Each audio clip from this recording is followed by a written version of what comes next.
As the largest First Nations police service in Canada, we continue to build and grow in accordance with our opt-in operational plan. Our opt-in operational plan, referring to the CSPA opt-in.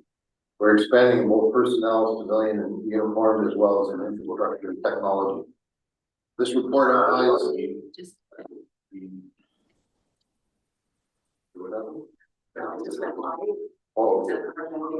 This report outlines our advancements in three key areas: human resources, infrastructure, and technology, both from a service-wide and a regional perspective.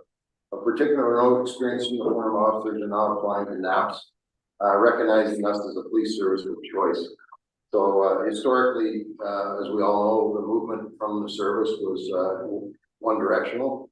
People would leave. We didn't get a lot of people coming in. The door didn't swing both ways, it only swung outward. Now we have a lot of senior people, a lot of experienced officers starting to apply to us. You see from the report as we get into that we have some applying. We also have some in the waiting right now in the process of an experienced officer hire. So this is good news and a real paradigm shift for us as a police service. With the size of our new recruit classes, it's critical we also onboard seasoned officers. Honestly, we can't just hire rookies. We need it's important for us to have continue to have experienced officers to teach and to build upon our capacity at our frontline level. We have detachment upgrades and significant new builds, including a new regional headquarters in Sioux Lookout for the Northwest region. Our staffing levels increase, so too must our infrastructure. We're working to ensure officer accommodations, both temporary and permanent, are in place. Technical advancements include upgrades to our interview and surveillance systems across detachments to ensure we're utilizing the most current tools available. The remaining body-worn cameras will be deployed this year, enhancing officer safety and reinforcing community transparency. As a legislative police service, we successfully delivered our own special constable training course, including 13 special constables for NAPS and 1 for Lac-Seul. All candidates met the required standards. These special constables will primarily be assigned to prisoner transport and court duties, allowing uniformed officers to focus on public safety and investigations. This will also help reduce the need for officers to leave communities for prisoner runs, an issue that previously left some of the areas temporarily without police presence. Early indicators show that the program is running very effectively. Community Safety and Policing Act introduced new oversight bodies, bringing both challenges and opportunities. However, we're not facing these alone, as these oversight bodies are also navigating this as new territory, and we've been working in collaboration with to streamline many of the processes that are out there. Following my brief overview of this report designed for the board, key ideas will find comprehensive information on our crime and special units, professional standards, and regional operation. These are exciting times for NAPS. We are breaking new ground, and it's clear that our members are embracing the journey. We have many dedicated individuals doing excellent work, and their efforts continue to move our service forward. So on page 3, you'll find the Deputy Chief's report.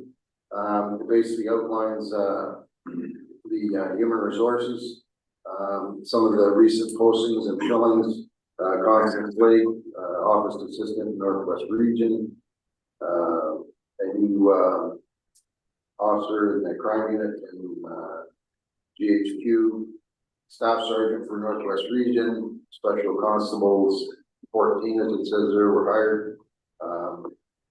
13 were actually went through that course. And historically, just some background on that. Historically, when we would want to train special constables, we'd have to send them through the OPP, and they would give us 1 seat per year.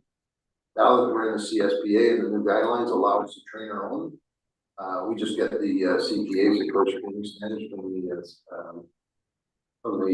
OPC, the Ontario Police College, and we can train our own. So we did a class of 13. We plan on doing another class, and it's a great enhancement to the force. But like 1 seat a year would have taken 13 years to get to where we are right now. So it was good. It was good for us. We had hired an officer for digital evidence management, and we have 4 officers successful applicants into the EART program. We have to enhance our EART program, our emergency response team program, and we're beefing up our crime units with another detective constable added to the central crime unit. Currently vacant. Current vacancies, 1 in Central, 13 North, and this is based on our building up to get to the 520 officers that we're going to do in the next 5 to 8 years, 5 to 10 possibly. So this is our shortages right now. But we're hiring. We've got a class down there right now. As I go through this, you'll see just how many we've trained in the last couple of months. Past months, sorry. Resignations, we had, first they're showing 5 there, you can see the names. 3 from Northeast region, 1 from Central, and 1 that was on WSIB for an extended period of time. We had 1 retirement, Scott Silver. And you can see here for the new one, the January intake, the officers that hired, where they went. You see it's a significant size class there, 17 officers, and going to various different detachments. Experienced officers, you see there's 3 hired, 1 for Central, 1 for Northeast, and 1 for Central, another 1 for Central. We also have 3 right now waiting, like I say, in the process of experienced officers coming on. March intake, we also had 17.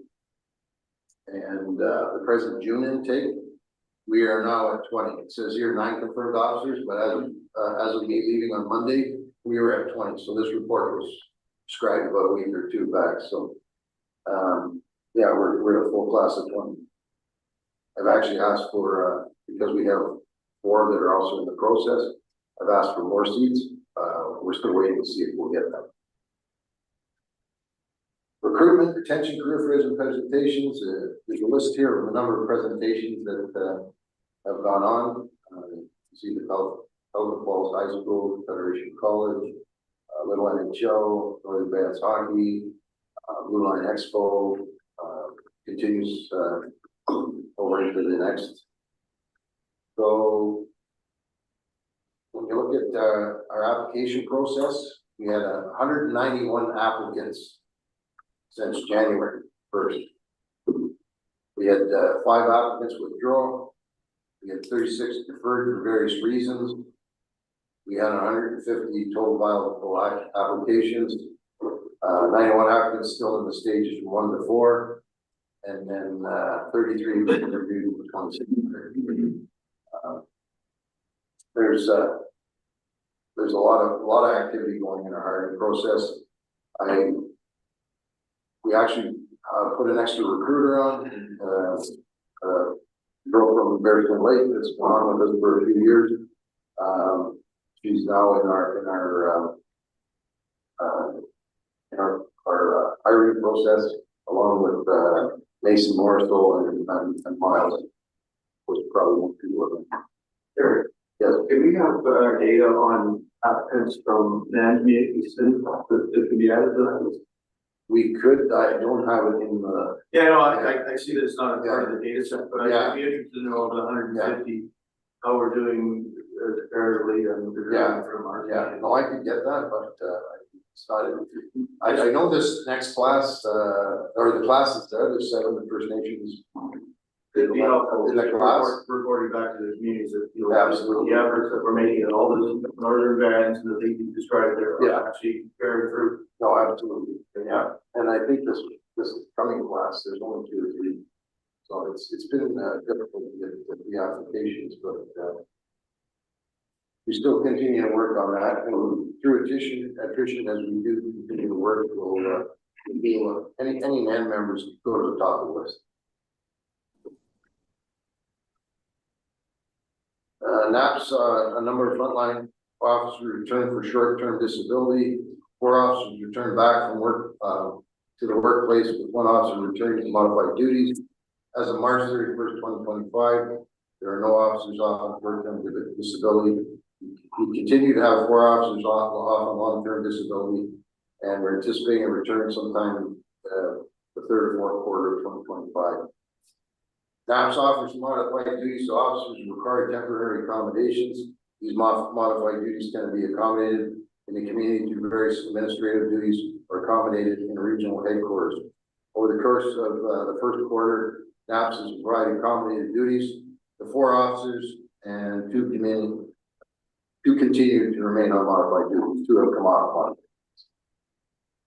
So on this next chart, you'll see WSIB, how many that are off WSIB, 5 in the Central Region, 11 in Northeast Region, 7 in the Northwest Region, for a total of 23. Short-term disability, we have nobody.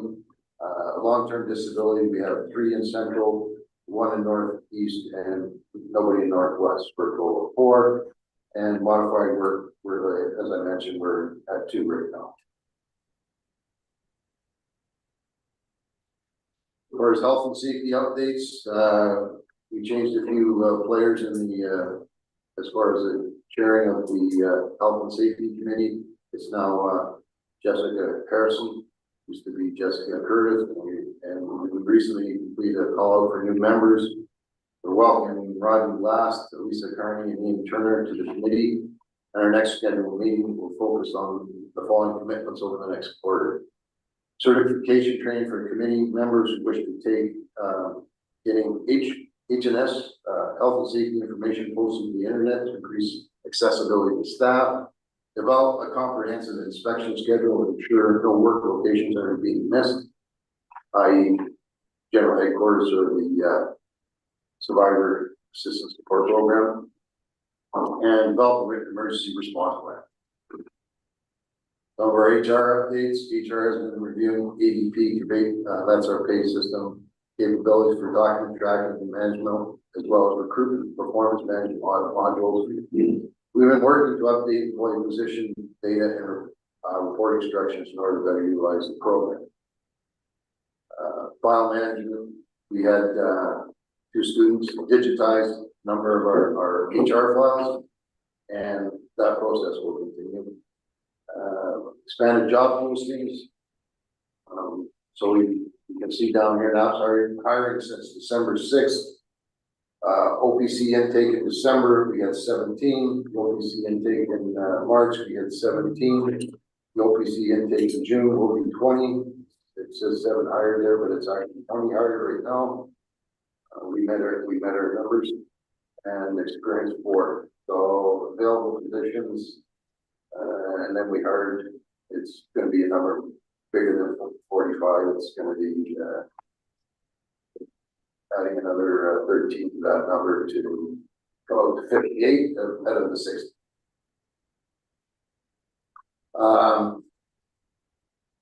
Our goal being 60, being 20 a class. So although we did 2 other classes, we're at 17. We hired 4 experienced, so it offset that, so that we're too short for our goal.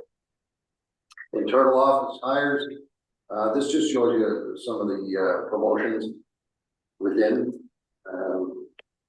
in a number of areas.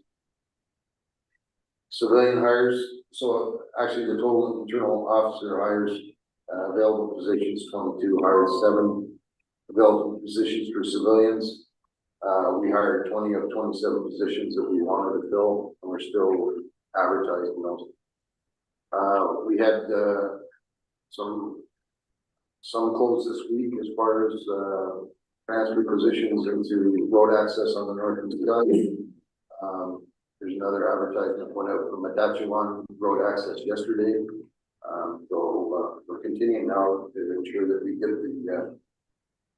the road access communities on the northeast side covered, and of course on the northwest side and central as well. But northeast is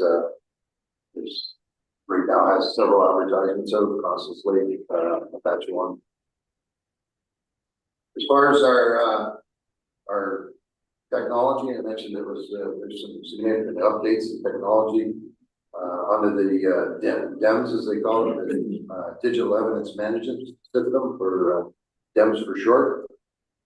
Due to logistical challenges faced by NAPS, the Axon DEMS were addressed and improve our important evidence share as well as increased efficiency and accountability. The DEMS leaves a complete audit trail as to who viewed, edited, or sent a piece of evidence, and leaves a timestamp for additional layers of culpability. DEMS is only the beginning as how NAPS will be able to conduct business more professionally. It opens additional opportunities and abilities to collect evidence and important information to the secure portal. It also tells you as they go on, I won't read it verbatim, but the public will be able to add videos, pictures to our evidence. They will be able to put stuff in there, and then we can vet it. We have hired 2 DEMS redactors, they call them, and go through the evidence and take out stuff that's shouldn't be there. Somebody sends in a funny video as to something like that. But and we have a DEMS coordinator hired as well. Experienced, they're all experienced. They actually come over from another police service. NAPS recently hired, as I mentioned here, the 2 DEMS and the DEMS coordinator. Their role is to review, manage, and redact audio and video evidence to protect witnesses, innocent bystanders, children, identities of persons, and significant information such as address and driver's license, security codes.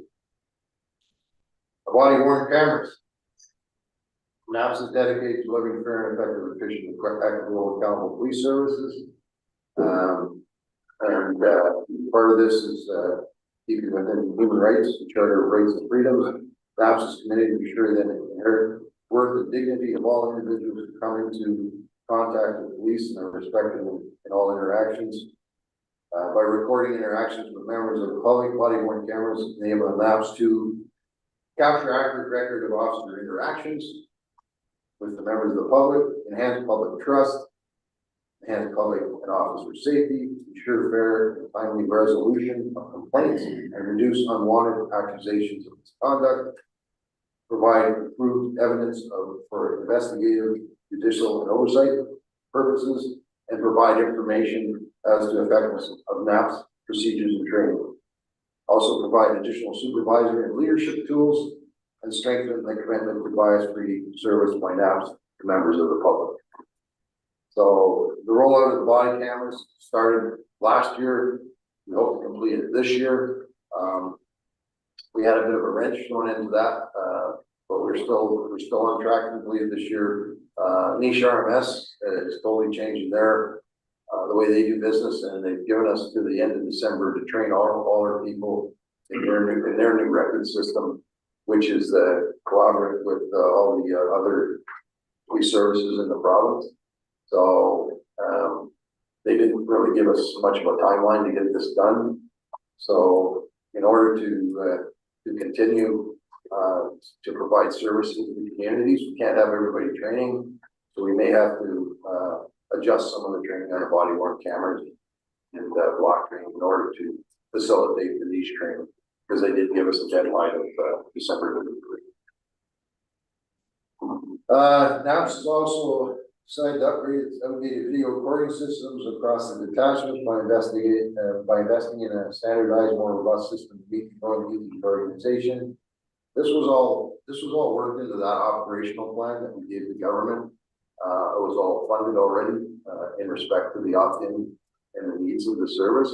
So these advancements are covered under our present budget. The Axon interview systems were selected for several key reasons. Firstly, they're compatible with existing service technologies, including the TASER line, DEMS, which, as I mentioned, is the digital evidence management system, the body-worn cameras. Second, they help to address logistical challenges associated with isolation and limited accessibility of some areas. The Axon's separate customer service was significant factor in the decision. We actually obviously researched this before getting the money there. worked into our opt-in budget as I mentioned, and this is the number one as far as this type of technology for police.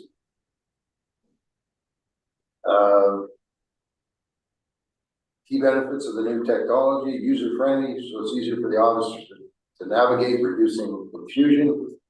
Proven quality, professional-grade equipment that has been rigorously tested.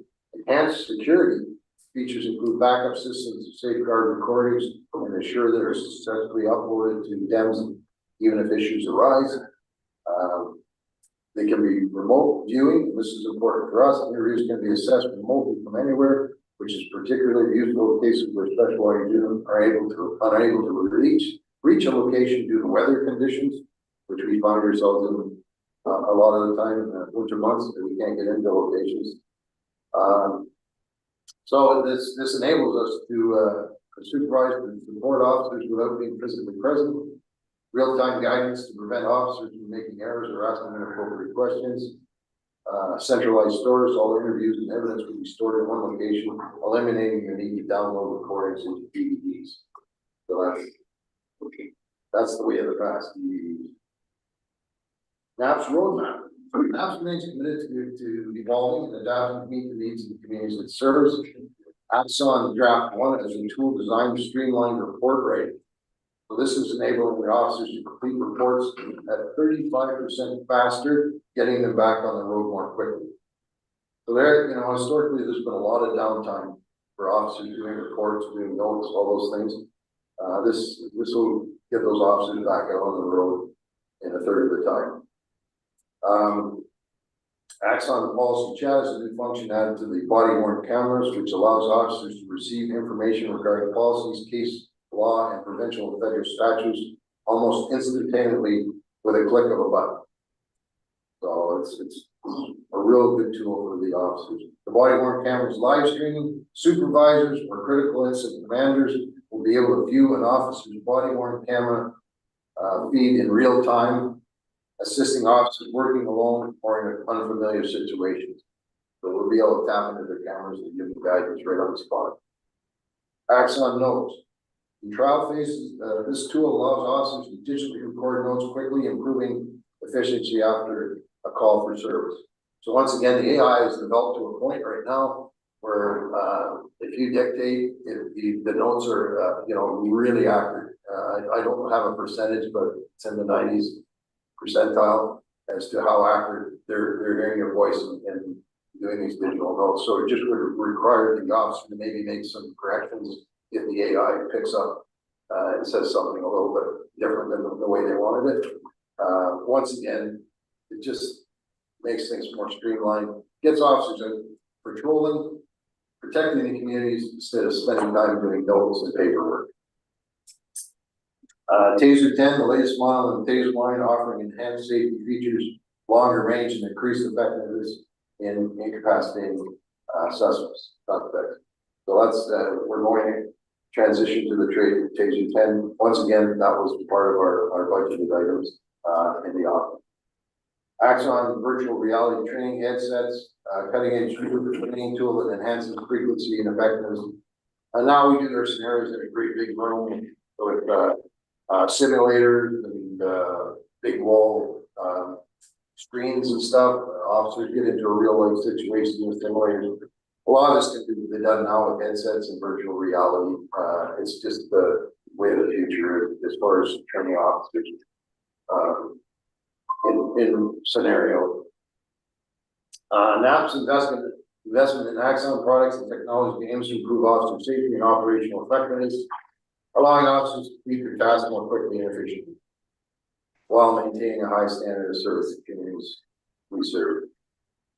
The NAPS Axon team produced a roadmap for 2027 on the expected procurement of these advancements. Recently attending the Axon annual conference, we sent delegates down there to commission for more new technology support, including initializing the NAPS drone program. We have 10 drones that we procured, and we're in the process of getting pilot licenses for drone operators. Drones are technology we can use for search and rescue. intelligence gathering, crime scenes, and community engagement. NAPS Axon team was provided as a special invite to Toronto this month for an Axon demo day. They're also coming to the Thunder Bay headquarters on May 28th for them to provide a demo on their virtual reality program and their Taser 10 program.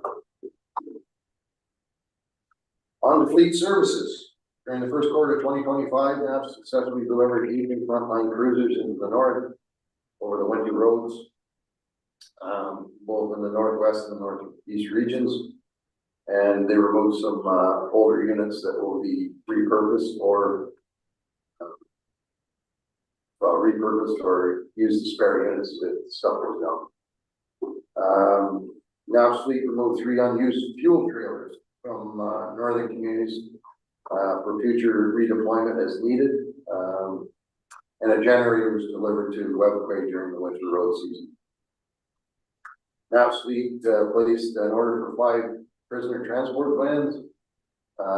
So we're getting the new vans such as you would see that some of the other agencies drive, OPP and others as part of transport prisoners. There's a lot of prisoner transport, but we quite out of often why there's no beds at this facility, there's no beds at that facility, or there's no room at this one. It's an ongoing situation.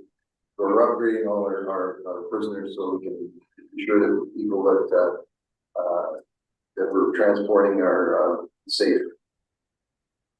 8 times frontline Ford F-150 trucks being purchased, and then an Ford Explorer and a recruitment truck. Planning is underway for vehicles for the 25-26 winter road season. For prioritization and calculations and process. Fleet training and diversification. Our fleet mechanics, Carver and Nolan, have been actively participating in NAPS repair training to stay current with the industry standards and engaging in mechanical issues. NAPS fleet is also in the process of partnering with Ford factory training to remain updated in technological changes in modern Ford vehicles. We use mostly Ford. We're looking at, if you see the next line, we're looking at some of the road accesses, trying other vehicles, Dodge Durango, Chevy Tahoes. The difficulty is obviously if you get a major recall, if you have only one vehicle in your fleet, it might be kind of immobilized. So we're looking at expanding that out and not have a one-stop shop. But the thing is, the Ford for our flying communities has been very reliable, and it has one of the best suspension systems and this is told to me by the people that know. I'm no mechanic, but so that's one of the reasons why the Ford is been the vehicle of choice over the years. But like I say, to make sure we diversify within the fleet, I think we need to look outside and have more than one type of vehicle over there. Carver and Nolan have been digitally managing high repair demands and ongoing maintenance. So our mechanics obviously fly into the communities and fix vehicles and make sure that everything's running. And in line with the operating plans, NAPS fleet is preparing to post a new mechanic supervisory position. This role will be part of the reply structure and include a mechanic supervisor and 2 mechanic foremen. So we'll be upping our mechanic fleet as well there. We'll have, there's only 2 of them right now, but we'll have a 3rd who will not only be a mechanic, but will supervise the next unit. Infrastructure and maintenance. This progress in the outlook on our capital projects and infrastructure. NAPS service provides once again to be service providers once again prove to be a valuable asset, adapting swiftly to the evolving needs of NAPS. I'll skip over some of that. While significant progress has been made, we still face substantial challenges in meeting minimum standards and building code requirements across whole attachments and residences. Looking ahead to 25-26 fiscal year presents new hurdles, including potential supply shortages and broader financial and geopolitical concerns. Basically, tariffs and some of those things that may throw some of our plans off as far as our new builds and the money that we've been allocated. So that's yet remains to be seen how that's going to affect us. in our plans. To date, 6 capital repair projects have been successfully completed: Airland, Port 7, Rennes, Abitibi, Webequay, and Wanneman, bringing existing detachments up to current standards. An additional 10 building assessments have been conducted, and once the data is reviewed, we will seek capital funding for necessary repairs during the 25-26 fiscal year. Although substantial completion has been achieved at the new Martin Falls detachment, several deficiencies remain, and this is commonplace for us with the contractors that when we find at times that there's a number of deficiencies once we do our checks, and that means that they now have to come back and fix those deficiencies, and sometimes that takes many time to other projects and stuff.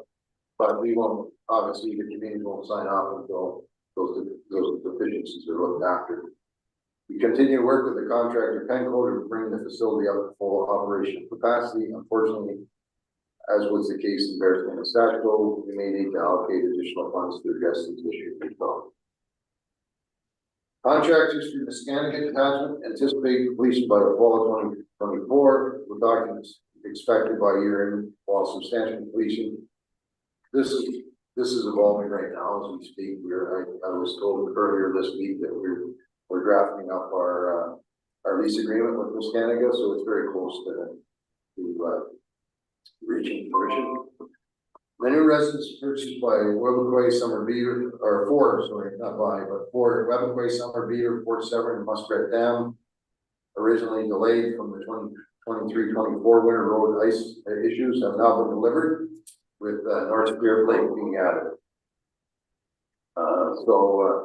New residences in all those places. Obviously, as we grow, we're going to find that we need more beds, because we're increasing all the officer complements in all the areas. So this is one of the ways we're doing. All our new detachments, as we build new detachments, will have housing in them. So this will, as we move through this, and these areas have new detachment builds, they will have accommodations built in. In the time being, for some of the ones that are down the list for replacement, we're putting in temporary housing, and that housing will eventually be given over to communities.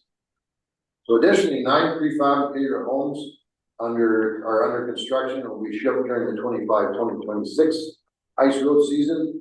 Once the thorough analysis location requirements is determined, the site preparation will take place this summer to ensure immediate installation on arrival.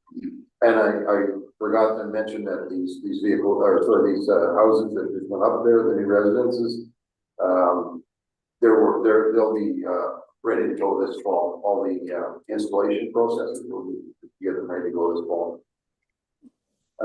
We have completed architectural drawings and specifications for small, medium, and large detachment buildings, and they have been distributed to Muskrat Dam, Attawapacat, Tecumseh.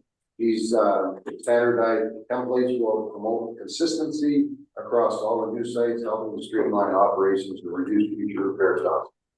So the workplace analysis will decide what size of detachment we need, much location, with small, medium, or large, and depending on that, we'll start to build. 2 more detachment projects, the Golding and Brunswick House, have recently gone out to tender, with construction slated to begin by August 2025, and expected within 18 months.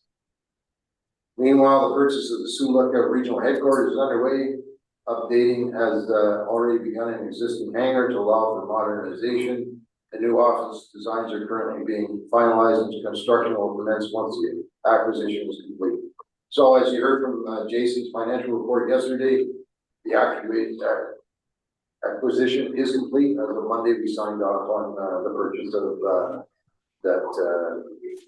the hangar in Sioux Lookout. So the new regional headquarters in Sioux Lookout will commence.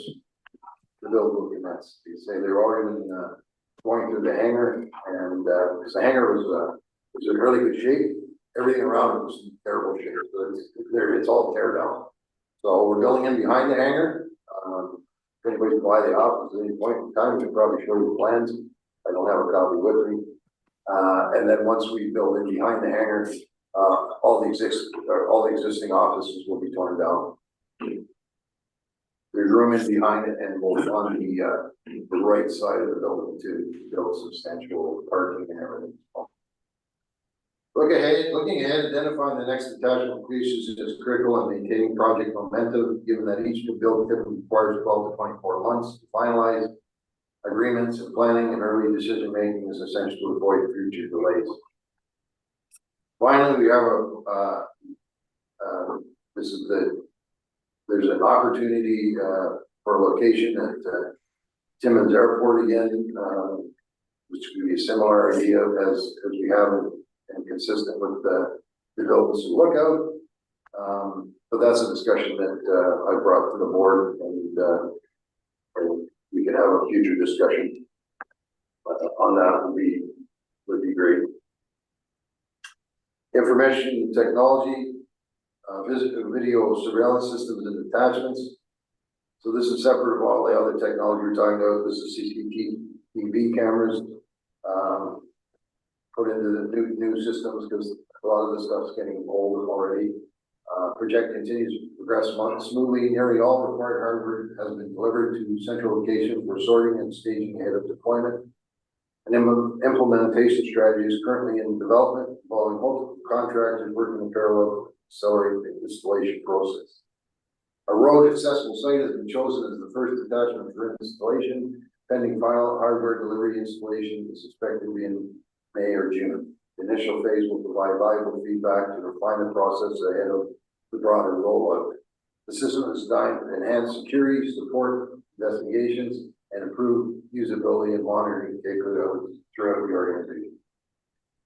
Finally, in the IT world, Microsoft 365 email migration to the cloud. We're going to do that next week.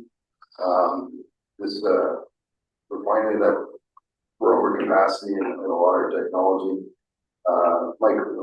as far as storing things. So Microsoft 365 upgrades in Q1. So the first quarter have been paved the way for a migration from Microsoft 365. Pilot group of users is already utilizing Microsoft 365, gaining access to collaborative tools like Microsoft Teams, SharePoint. A full rollout plan is in progress and will proceed once the necessary multi-factor authentication hardware is in place. The migration from our on-premises email system to our cloud-based platform is on track with full deployment anticipated at the end of May. Actually, like I said, next week. After an extensive evaluation of our current environment, a detailed migration strategy has been finalized. This transition marks an exciting step forward, offering enhanced collaboration features that seamlessly integrate with the Microsoft 365 services. The next piece of it is the financial report that Jason went through, so we don't need to hit that again. Professional Standards Bureau report. This is coming from Acting Inspector John Haley. Legislative update as of May 2025, the Community Safety and Policing Act now governs the operations of the Professional Standards Bureau in alignment with the new legislation. The NAPS police order has been updated, specifically in the areas of code of conduct, professionalism in policing, conflict of interest, and the law enforcement complaints agency LECA now holds oversight for all public complaints involving uniformed members. Complaint conduct file overview from January 1st to May 2025. In the first quarter, PSB has reviewed 20 actionable matters. We have 3 closed files of discreditable conduct. One of discreditable conduct, the member was giving a bank deduction, basically a fine. The member accepted the penalty. Unintentional discharge of a firearm. There was no injuries or minor damage to a police vehicle. Officer accepted informal discipline. Bank time deduction was made. Discreditable conduct, member accepted the penalty. Bank time deduction, the file's closed. Termination. Member pled guilty to material court Thunder Bay to unlawfully being in a dwelling house for the purpose of committing an indictable offense. And we terminate. Suspension, civilian member suspended for unauthorized database searches. Breach of security policy. So we have a investigation, the investigation is complete, and we're just looking at our disposition as far as this individual. Yes. I want to ask about the law enforcement agency. Yeah. Becca? Blackout? Yeah. Do they have any knowledge or awareness of our remote locations? Where will that, I don't know how to ask the question. They're learning. I'll put it that way. They don't have a lot of knowledge, no. The first meeting I had with them, we discussed even getting to using the remoteness, and they were not. I don't think they're totally were aware of the scope of the remoteness, the fly-ins, the lack of accommodations for them if they're going to investigate things in some communities, the lack of transportation once they get there. But they're learning and they're asking us a lot of questions, and we're providing whatever answers we can to them as well. We're working with them on whatever we can. They're actually going to be here tomorrow. They're here tomorrow, so you can probably ask them some more questions on that directly. But Electa's here tomorrow. I think SIU's here tomorrow. Correct. Yeah. But it's a learning curve for them as much as it is for us.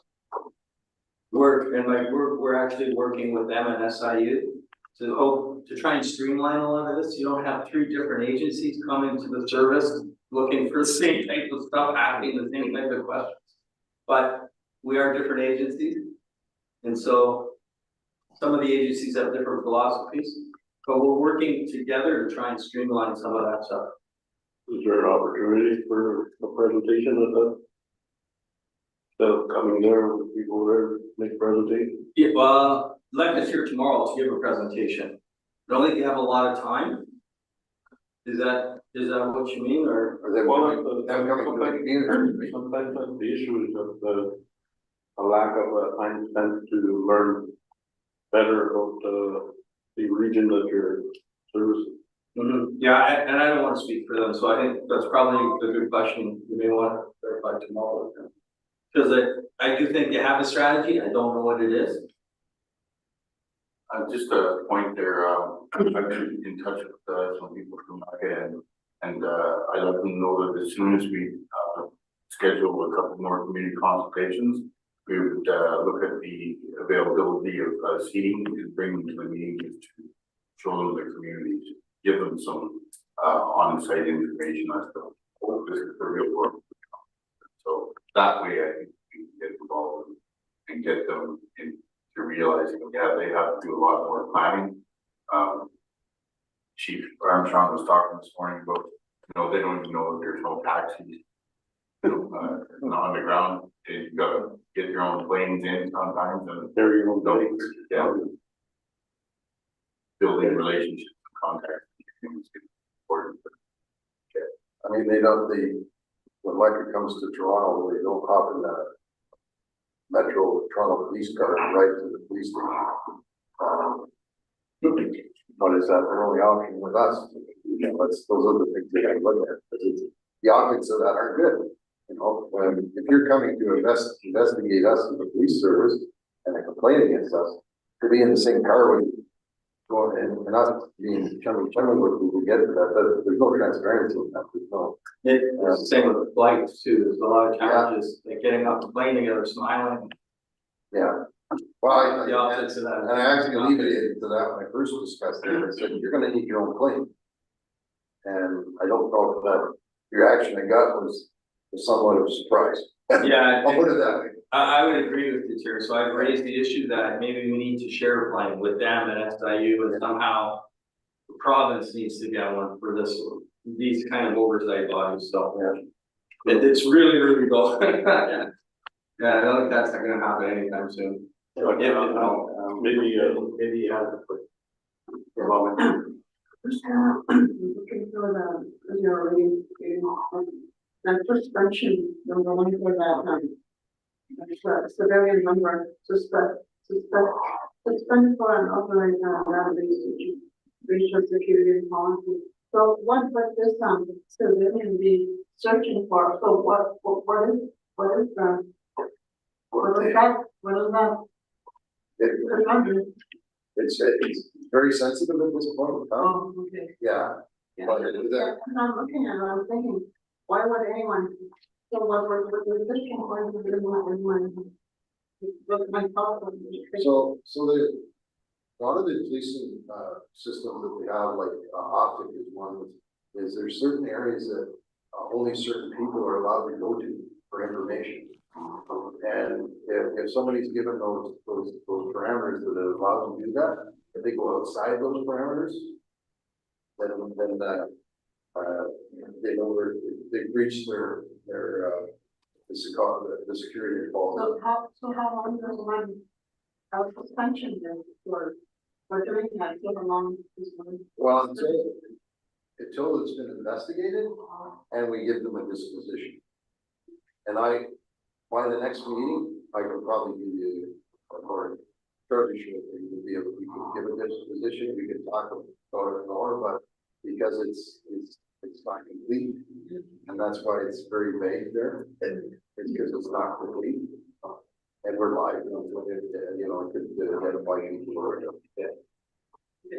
but, like I say, it's, once the investigation is done, and the disposition given, then it'll be recorded.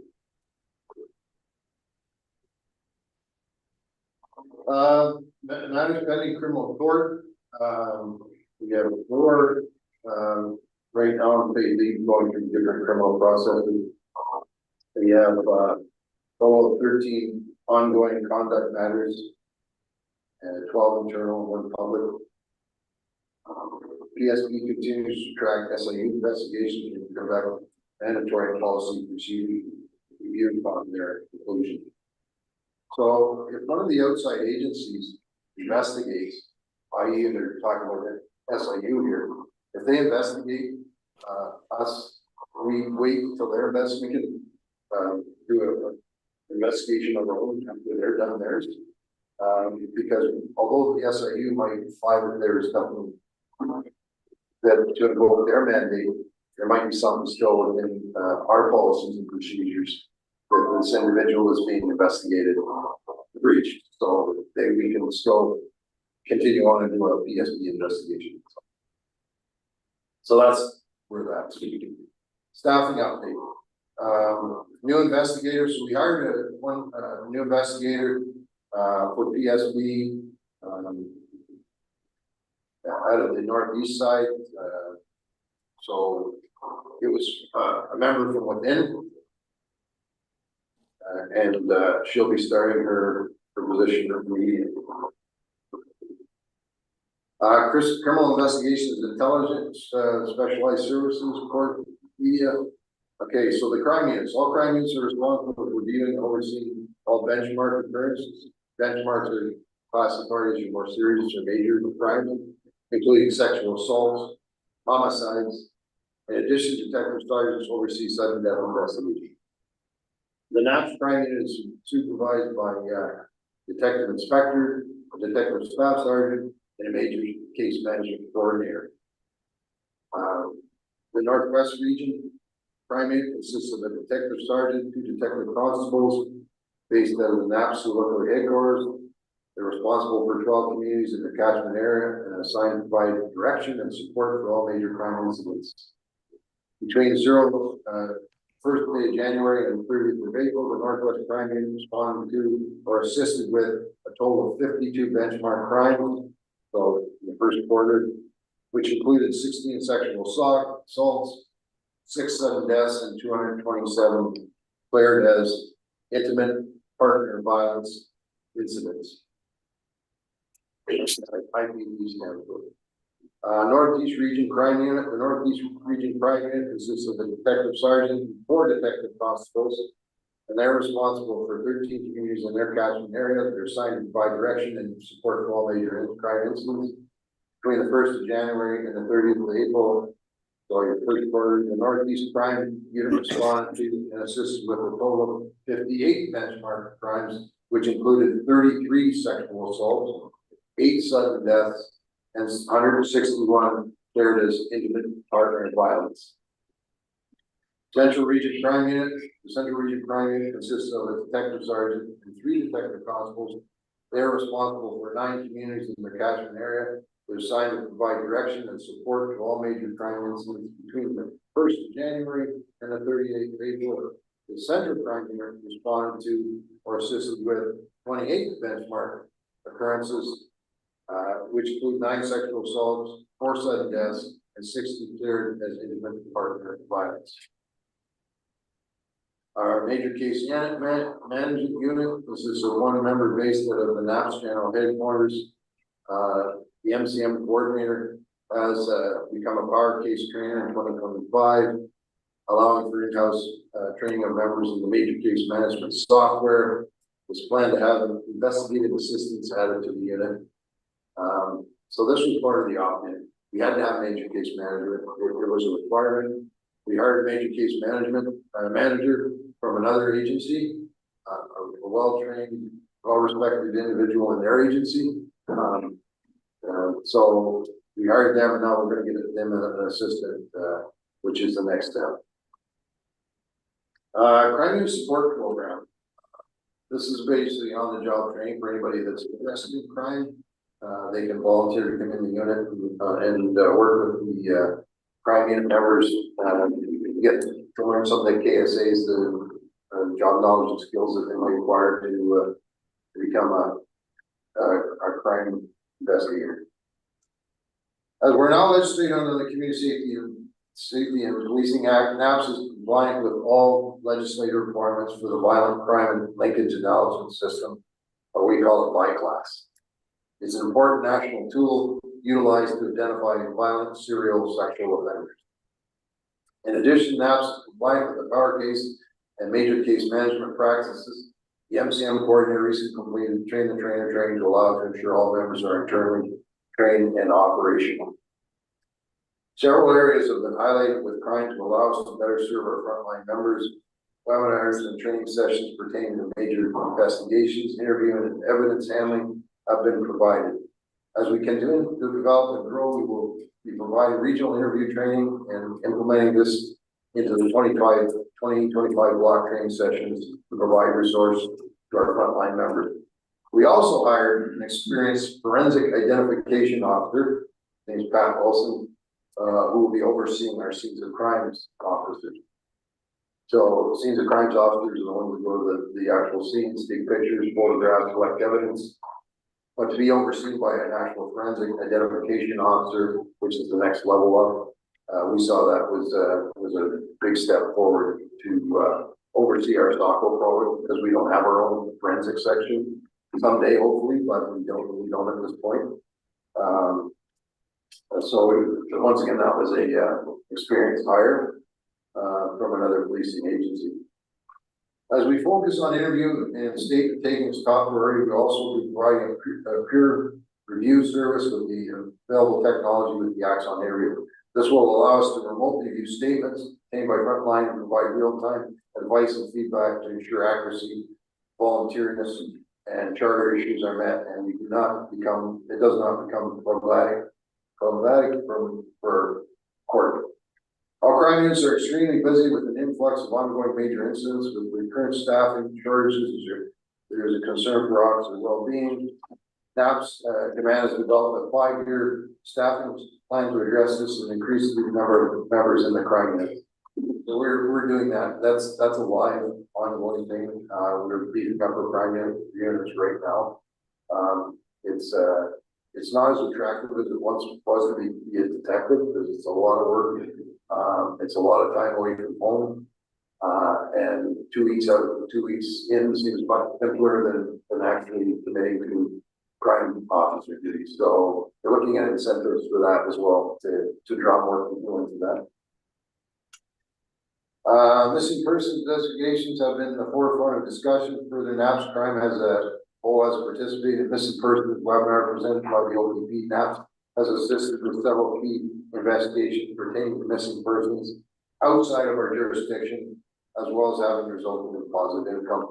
So we, and I think I mentioned this last time, we developed our own missing persons unit, even though we don't have a lot of people go missing from our communities. We have overdue people from our communities, but most of our people go missing in the bigger centers like Toronto, Winnipeg, Regina, Vancouver, and just enabled to order to help our leadership communicate with other police agencies. We started a unit to help bridge that gap between, because sometimes leadership was telling us that they call out these other agencies and they weren't very receptive and very forthcoming in helping them, locate what, they were very police oriented.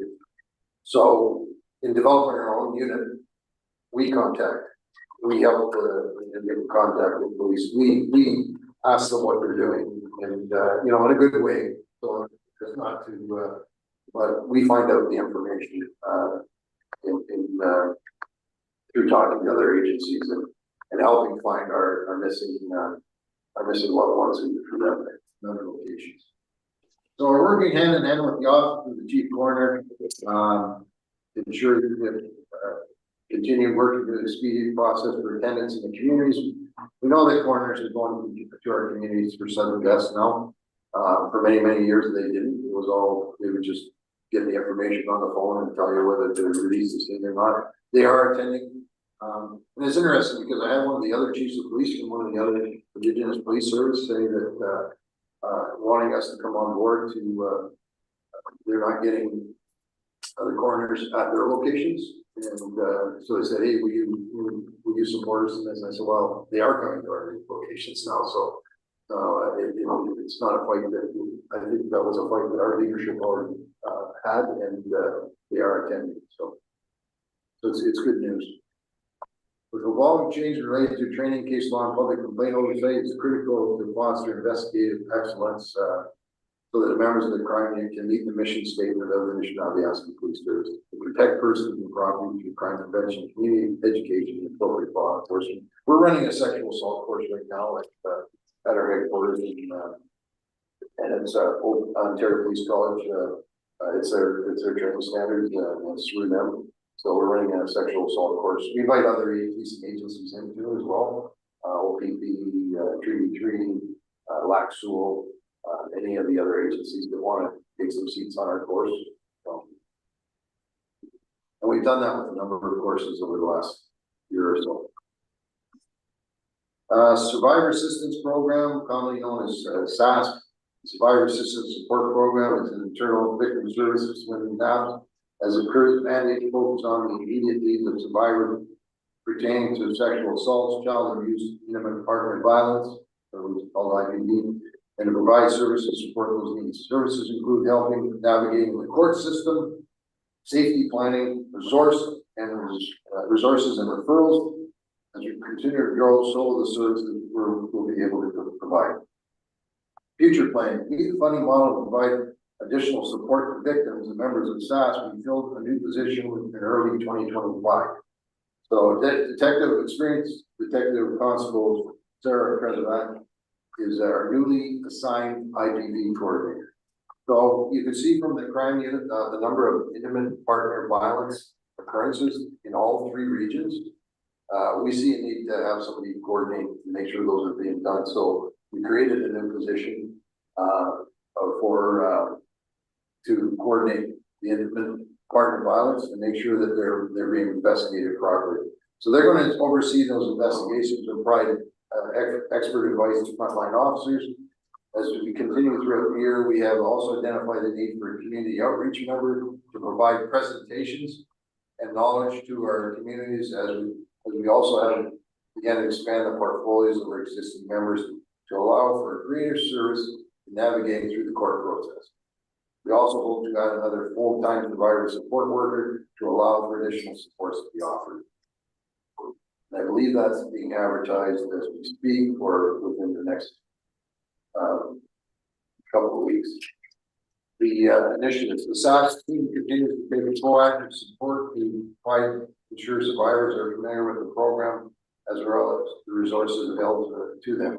Members attend numerous events, provide presentations, partake in working groups, and liaison with external agencies to better strategize the underlying economic, cultural, social issues faced daily for our survivors. As we continue to develop this program, we also continue to identify new roles that would benefit the survivors. Okay. 21 is the intelligence unit, drug enforcement scam and gangs. The intel unit has been seen a steady increase in drug trafficking across all three regions. Units are fixated on involving adapting and changing methods of traffickers by employing advanced investigative means to specifically target the distribution of drugs within the vulnerable communities and target organized crime groups responsible for this as well. So here you'll see Lindsay going through all that. Tells you how many are in the unit right now. Units, that's another unit that we've been able to expand and will continue to expand. I think we still have another 8 positions, 68 positions to fill within the drug unit for the whole service. We had 20 positions given to us a few years ago. Until we can get our front line totally in line, but we don't want to take too many out of the field into these positions and leave nobody on the ground, right? So it's a balance. It's a balance that we're continuing to work with. So the NAPS Intel unit, drug seized in grams, you can see the trends here, cannabis, cocaine, obviously the drug of choice here right now, a lot more seizures in cocaine than anything else. Crack cocaine, crystal meth, fentanyl, methamphetamines, and then of course a combination of other drugs that could be gabapentin in there or whatever, some of the other drugs that people put in. Drugs seized by pills, so that's in grams. This was by pills, hydromorphone, methamphetamine, other drugs, and oxycodone. You can see that's again a very other drug of choice as far as the pills. Firearms seized 26, weapons seized 4. This is obviously in this quarter. There's $105,000 in cash. Arrests 43, charges 138, investigations 46, 30 NAPS warrants, and 12 warrants assisting other agencies. So 42 warrants altogether. So that's when we do a JFO, as we call it, a Joint Forces Operations, where we'll work with the Timmins Police, so we'll work with the Thunder Bay Police, or we'll work with the OPP, and we'll do warrants with them, perspective that we know is coming into Timmins, but we know it's destined for the north. We know it's going into the Michigago area, where, and we'll do a JFO, as we call it, a Joint Forces Operation. So some of those warrants will kick the doors in communities, as opposed to centers, as opposed to the communities, and get the drugs before they get it. So that's why it's showing up. So when you go for the warrant, the community, when you get a typical community member to the police, what happens?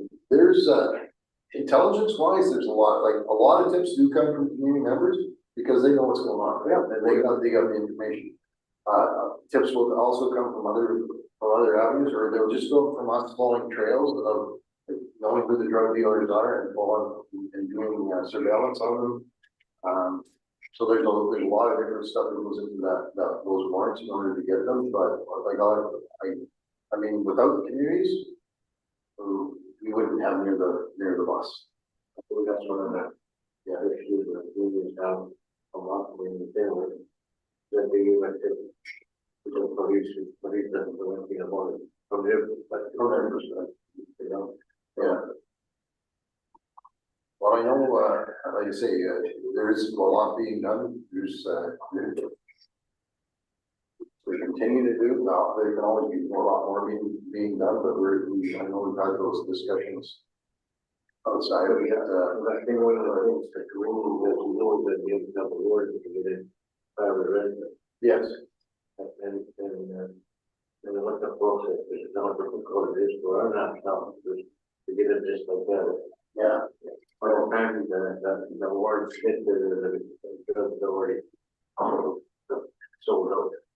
Yeah, and that's why it's so beneficial to try and get the drugs before they actually hit the ground. So a lot of times we're trying to get them in, at the ports, at Subic, at Thunder Bay, and Timmins, before they actually get to the communities, because communities obviously, they have their client lists and the plane lands, or the Skidoo drives up the winter road or whatever with the drugs. That stuff goes right away. It doesn't sit in the house for very long. The traffic or something, things don't. So it's, but we're very successful. There's some very successful searches in the communities with the security searches. I think I mentioned one day about recently where there was an officer went to the airport and went with the security and in a few hours, 9 buses at the airport. One of the northeast communities, nine buses at the airport was 50 hours, and it was the security on the ground that did the searches based on the Regina versus winter legislation where they're allowed to search, and they did the searches and turned the drugs over to the police. So there's lots of drugs out there. There's no shortage, and there's a lot of work being done, but there's a lot of being done and that's why I like to say we're beefing up those drug units, and we're beefing up our intelligence to get expedite a lot of this stuff. So the technology to do it. Mind you, all the drugs are so expensive up there. Yeah. Is there to mirror that success? Is there something that they can do to sort of put a best practice together? I know it's not us, it's somebody else, but at least, to sort of tweak the process of charges being laid through NAPS and using the security forces to back that up.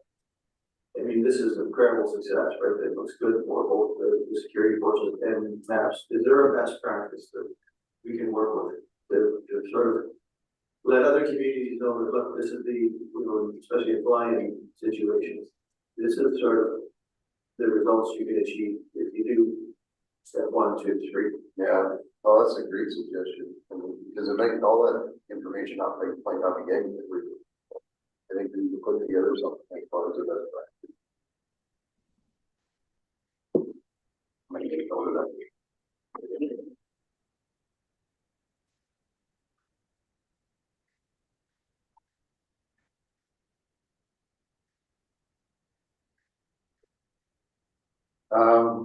Okay, so we're into the emergency response team and sort of training unit portion.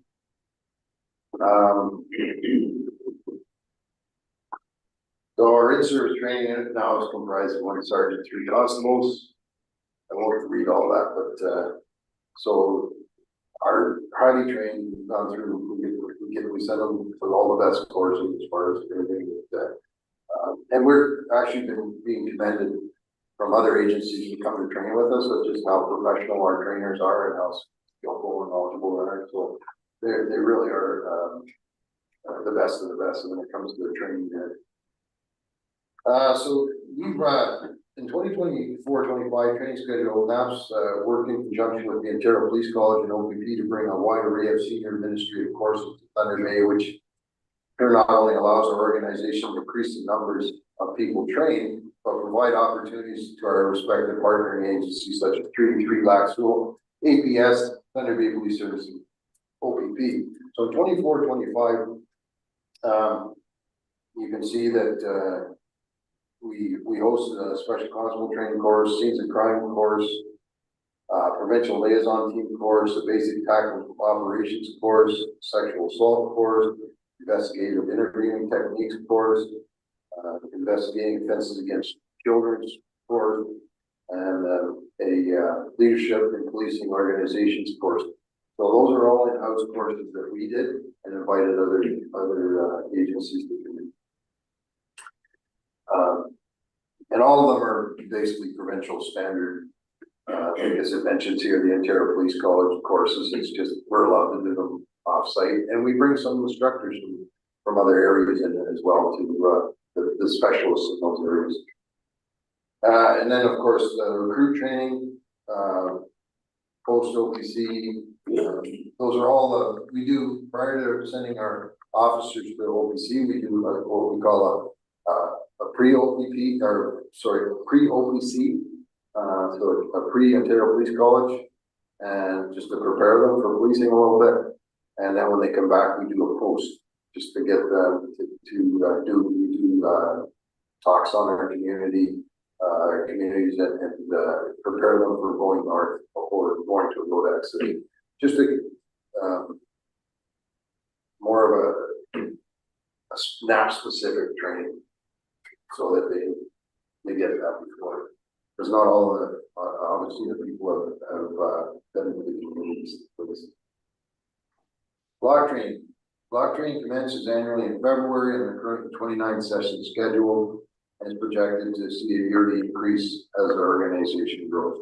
Obviously, we're able to fit all of our people in for annual training in 29 sessions right now, but as we double in size, we're going to need a lot more sessions. 2025 block training sessions will include, but not limited to, CEW recertification. So that's your controlled energy weapon. It's your taser recertification. Public police interactions training aid refresher, which includes a wide array of practical scenarios.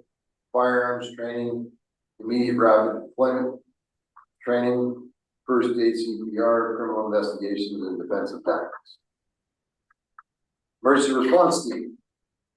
We have a emergency response team that we work with the OPP. It's a blended team. We have 6 constables and 1 sergeant.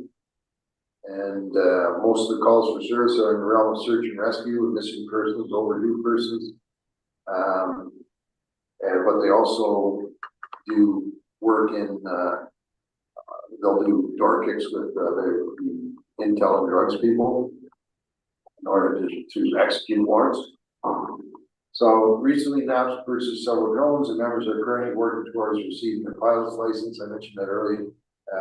And attending legislative required training to provide enhanced service abilities for search and rescue and building searches. To name a few, our NAPS emergency response team have passed level 2 requirements is designated April 1st, when that's basically they're under the province. You have to have certain levels to do certain things as far as entries into buildings, and because of the dangers of doing entries and stuff. So that's basically what they're talking about, the level requirements. And the Ontario Provincial Police recently, under the new act, was given even higher certifications as far as entries, because they have a true team, we'll call it, the tactical rescue unit, that kind of like their SWAT, to relate it to TV or whatever. So they have that team, but now they have your team, but now as within the new act, they're now allowed to do higher level entries as a emergency response team. So that means, because we're blended, we will have that opportunity to do higher level entries as well. It just requires some more training for our officers, which we'll make sure they get. NAPS emergency response team has responded to 54 calls thus far in 2025. So the emergency response team has got 54 calls since January. Community resource team. This was a fairly new team, and one that might interest people as far as education. We talked about that earlier. They're now asking police services implemented and streamlined instructional process to enhance the ability to educate, serve, and strengthen partnerships with our community partners. The service has recently seen several members trained through drug awareness resistance education, so the DARE program, as I mentioned yesterday, and trained 6 additional members, 2 per region, in the DARE program. The rationale is the service has been continuous upward trend and influx of requests from not only community stakeholders, chiefs, councils, school educators, parents, but our Indigenous partner agencies as well. All of them have asked for similar action in being provided education, drug awareness, and expertise on a wider range of issues and topics. The mandate of the Community Resource Team, or CERT as we call it, has the ability and the credentials to develop and deliver or provide curriculum and matters for educational presentations on approximately 154 different topics, some of which will work in conjunction with subject matter experts, depending on the said request. For example, with respect to drugs or firearms presentations, those subject matter experts will be able to provide valuable and accurate information, allowing CERT to tailor programs deliver specific to communities' needs, providing a more accurate product. The process. Requests that can be initiated by contacting the local detachment, who will in turn contact CERT, who will work with the organization or community leadership to arrange and schedule the date to travel and conduct presentations. So, board member Blue, that was your questions I think yesterday about whether you have to ask for to get trained. You just go to the local detachment and say we want this training, and whether it be bullying, whether it be drug awareness training, whether it be cyberbullying, then we have the presentations and stuff, and they'll set it up. Currently, NAPS has a designated CERT lead assigned to each region. So the CERT lead in the Northwest region is Mason Morrisall. And then there's two members there mentioned. Steve Mason also does the Central region, and you'll see the members mentioned there. And then the Northeast region has Nick Beret, and there's two members there. In February 2025, the National Police Service trained and deployed an additional 3 members per region, increasing effectiveness and efficiency. Court services. On April 15th, 2025, the NAPS board appointed 14 special constables to complete the special constable training mandated by the ministry. I already mentioned this, but the Northwest region now has 5 special constables, 1 court assistant, and a vacant civic operator position. The Central region now has 8 special constables. The Northeast region got 8 special constables, and NAPS has fully transitioned to Axon for all statements and evidence sharing.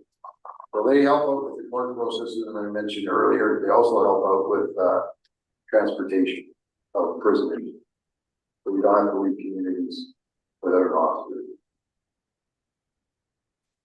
Our media unit to expand NAP's ability to respond to media requests, specific community service outreach, and recruitment initiatives. The media has partnered with community response team and recruitment partnership provides for special media trainings of select constables in these 2 units, so officers can move forward with projects that require public and media engagement. As of the April 30th, 3 officers were sent to Ontario Association of Chiefs of Police Corporate Communications Network Media Relations Officers course. 2 participating officers are with CERT, and the 3rd officer, a member of the recruitment unit. With their formal media relations officer designation, they can now begin to work with the media unit on special outreach program. We're trying to increase our footprint and getting out there in the communities.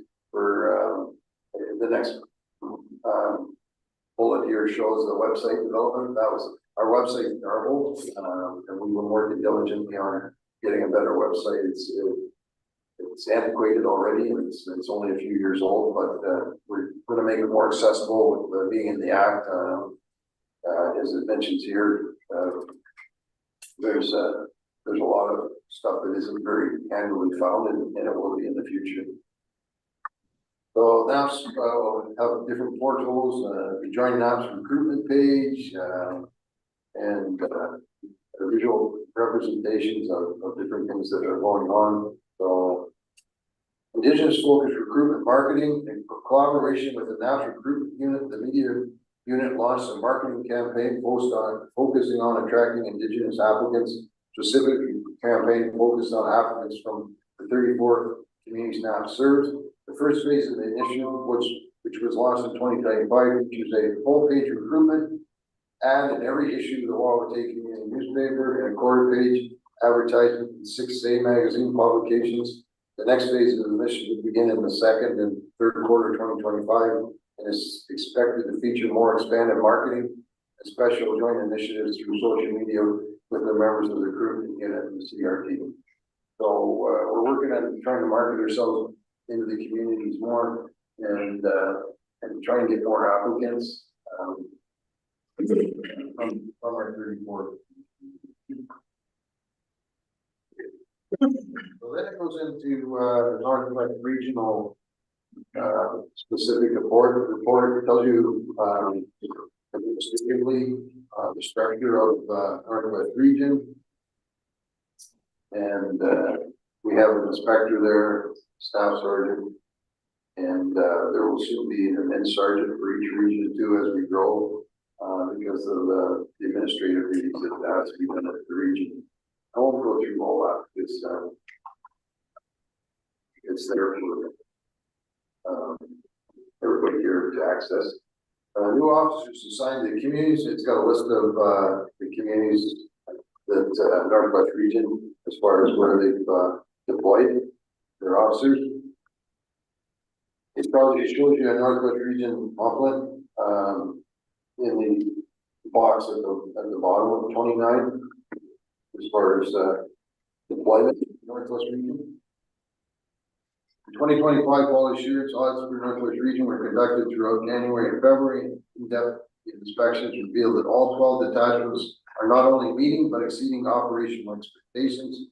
Each detachment is successfully passed their respective inspections, demonstrating a strong commitment to excellence and operational readiness. So we go in and audit our detachments all the time. We audit the vaults, we audit their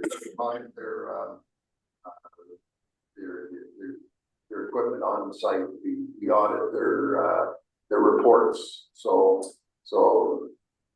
the report from the Northwest Region shows that everything was in order when they did their inspections.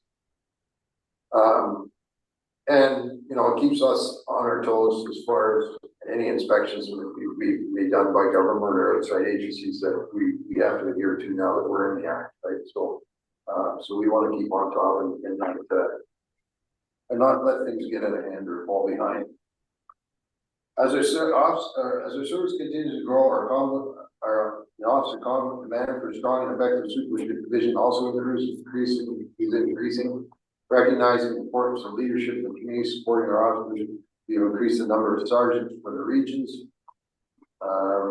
In the month of April, they added 2 permanent sergeant positions in the cluster for Bearskin, Fort Severn, and Satchel Lake.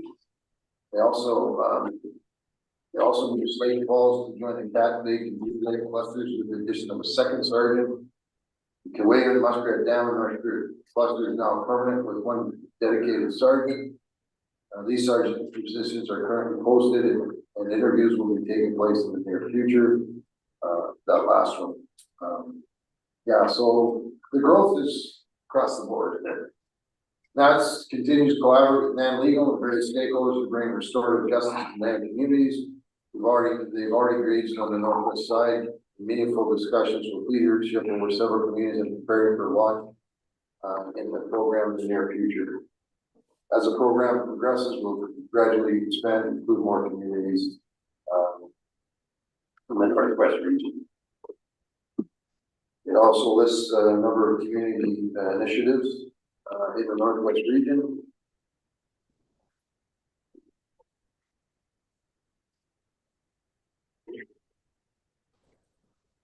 Detachments and residents. NAPS is committed to improving the detachments and residents for the officers. So positive strides can take place in renovations, repairs. We mentioned that earlier.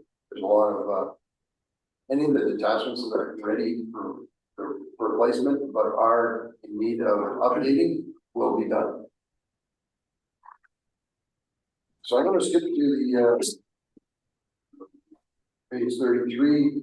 It discusses calls for service for Northwest Region communities. So you can see that they range from, and this is of course like December to April, so it's not a full year stats, obviously. The number of calls for service in each community ranges from 971 in Michigan to 83 in Muskrat Bank.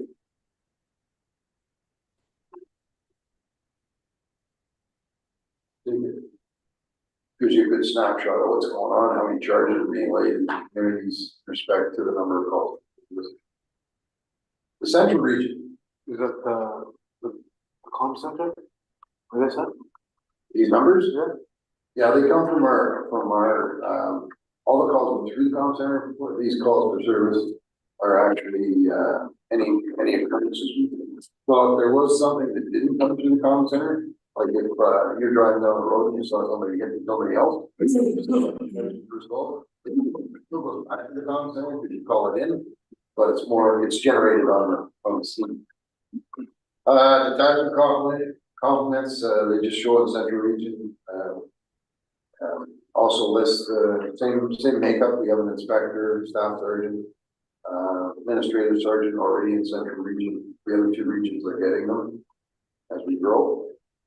And central region detachment complement, inspector CC went into who's in each region and what detachment they're employed to. And the annual quality assurance audit was completed for them as well. Found to be in strong compliance with all standards set up by the police service. There were some minor infractions identified during the audit were promptly addressed. No major violations were reported. Annual staff evaluations are up to date. That's part of the audit too, to make sure that evaluations are being done on all the employees. And which is very important when it comes to a lot of monthly visits, is discussed in the central region. And their community issues. Talk about the staffing, of course, the staffing is something that's very fluid for us right now. And the number of calls for service.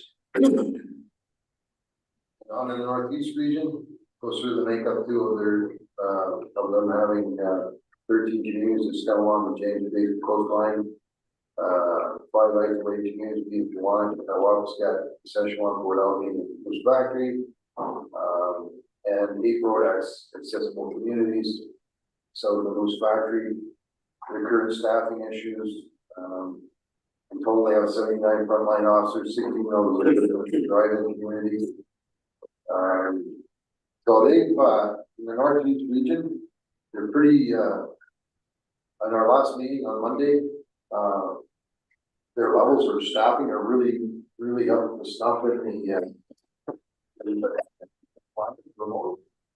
We're on track, and now we've got ads of it for to get the remote access to these numbers up as well. A lot of movement going on, a lot of moving parts. And they discuss the community issues as far as drugs and alcohol being a major factor in the health and well-being of the communities. Continuing so working with the drugs and gang units and the communities to work on the drug and alcohol issues. And they're sorry, they're talking about attachments for operational water maintenance addressed on a monthly basis. Their vehicle fleet is in good shape, or as we say, fairly decent. We're still losing off to other services, but it's at a slower rate. And current rate of hire, we still need to secure additional housing in the Wabascat Szechuan. That's in the works. So currently, we do not have the capacity to house more than 6 officers in northern detachments. Let's see.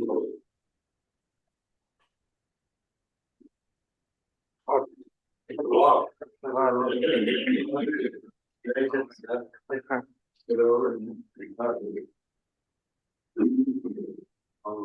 You want to have questions and comments for the chief's report now or after that break?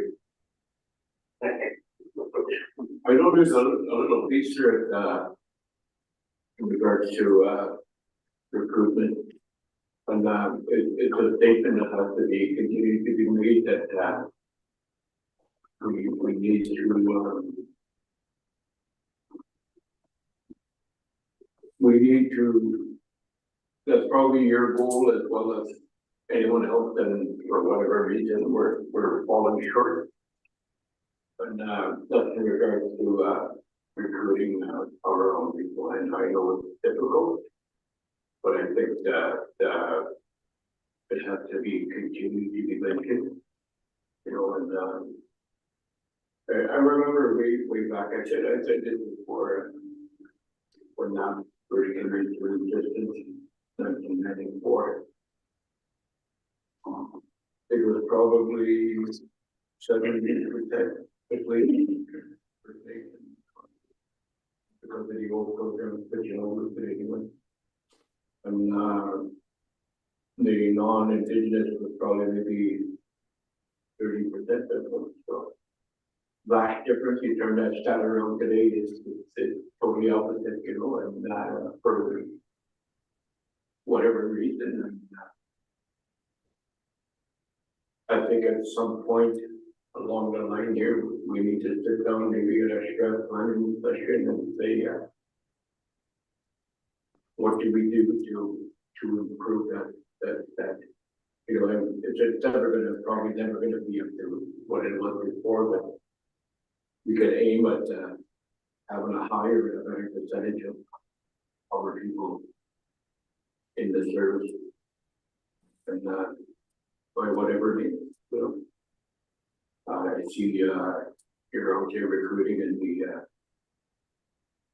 little NHL and all the other things that happen, and we need to continue that, and by the way, we don't hopefully somewhere down the line that we see more of our people coming into the field, into the profession.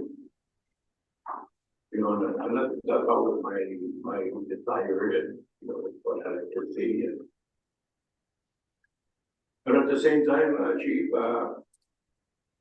we heard some good comments about you. Even in my home community, the boys that are there, you know, speak about what they feel is a positive direction that the service is going. And they put most of the credit because of the leadership. So from that point in, I want to say I thank you for your efforts here. It's not an easy job for sure. Just on that comment there. There any comments from the other board members, questions? Maybe. Yeah, it's just to back check with Jeff here on, we've got our committee, the chair, the vice chair that do the appointments and forward those appointments off to headquarters on the certificates. That's been established.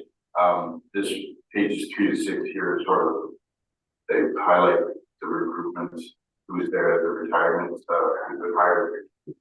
When we do the chief's approval of the chief's report in its entirety, does that cover it all as far as the requirements of onboarding people and recording the recruits or the people who have left the service? No, just the fact that you've already done the work to make that subcommittee of the board to be able to effectively and efficiently approve the new members and sign off on them. That's good enough. Okay. So I made note of that, and that process has been done. You've already done that. Okay. As a board. All right, thank you. Are we doing the question and answer? I have first Terry, thank you for the thorough report. As always, very informative. First on the lease arrangements for attachments, we, you know, we have communities that want to explore that option. We know that the capital dollars are constraining through, you know, our funding agencies. But the communities do have their own source revenues now that they can sort of pre-build, provided that the agency has, you know, NAPS has the ability to service a reasonable lease agreement. that covers off the cost. So we're not looking to do it for free. But if the deal is that, communities recapture their investment over time, their whole investment over time, and maybe even a little bit of maintenance money and profit, more built in. So we'd like to explore that a little bit more, and maybe utilizing that as an accelerated option to build and operate detachments. You mentioned the community that was waiting for, or we were waiting for lease duration. I'd be interested to learn more about how that option works, because, you know, our communities are not on the list. There's so many priorities and other places we may never get on the list. So if we do it ourselves, how might we best be able to execute, you know, that expedited solution for us? So I don't know if you have an answer for that now. Just No, honestly, I don't think no, because I think if you have something that have to, you know, talk to our director of finance, perhaps the funding, but I don't,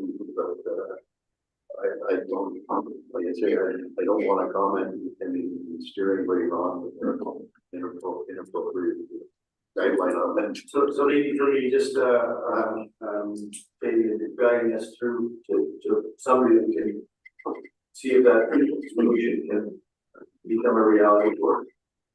Whether it should go to Ralph or somebody in your capital department. Yeah, it's not new. We have service agreements for paying off square footage. One is was agreed. So yeah, it's how to manage that. Connect with the funders, I think is.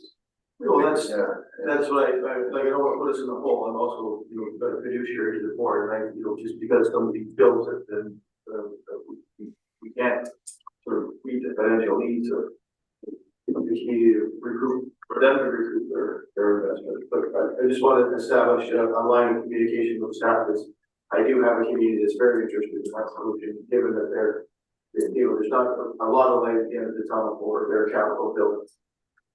The second one, my second question, and I've asked this before, you know, you mentioned that there's 9 houses going up north on Winter Road. I think that's fantastic. I think it's wonderful that we're providing housing for When they show, more officers, like this, like communities are challenged by show this, the lack of inventory on housing. But I want to say, I asked, what is our policy? When are we doing that? When aren't we doing it? It's very much a one-off experience for me. If we're providing housing for the officers, matter of our offer for them to come work for our community. Because I'm dealing with the community right now, it's one of the challenges, right? Even though we're road access, there perhaps municipalities that have, that's not the issue. My issue is I don't want to be treated differently in the sense of policy. We're providing housing for officers. I'm all for it. But it can't be just, you know, when somebody takes a win or a political complaint is made, or it has to be in a fashion where I can go back to the chiefs that I work for and say, oh, no, we do or we don't, and this is how we do or don't do it. Because again, right now it's like, it seems to be, and I have raised this before with the board. And what is our housing policy? What is it? When do we do it? How do we do it? And why do we do it? Because again, we would like to participate in that program and understand, you know, why we can or can't. So I think as a board, David and Cheryl, I think we need to think about that, because, you know, and the idea that, you know, when we exhaust the need or the detachment is built, and other solutions for officers are provided, whether it's in detachment, and then, you know, the inventory that we provide to the community just goes into there, which is, I think, awesome. They get the houses now. There's no sense us going up there and getting them and bringing them back. I completely understand that. But now we're in the housing business, right? Now somehow we're in the NAPS is in the housing business, and I tell you, we got all of our shareholders would be interested in, you know, achieving that benefit as a possibility. So I think we need to focus on some policy work around that. So I don't know, I'm not looking for an answer to that either, other than to say, I have talked about this before, and we need a housing policy.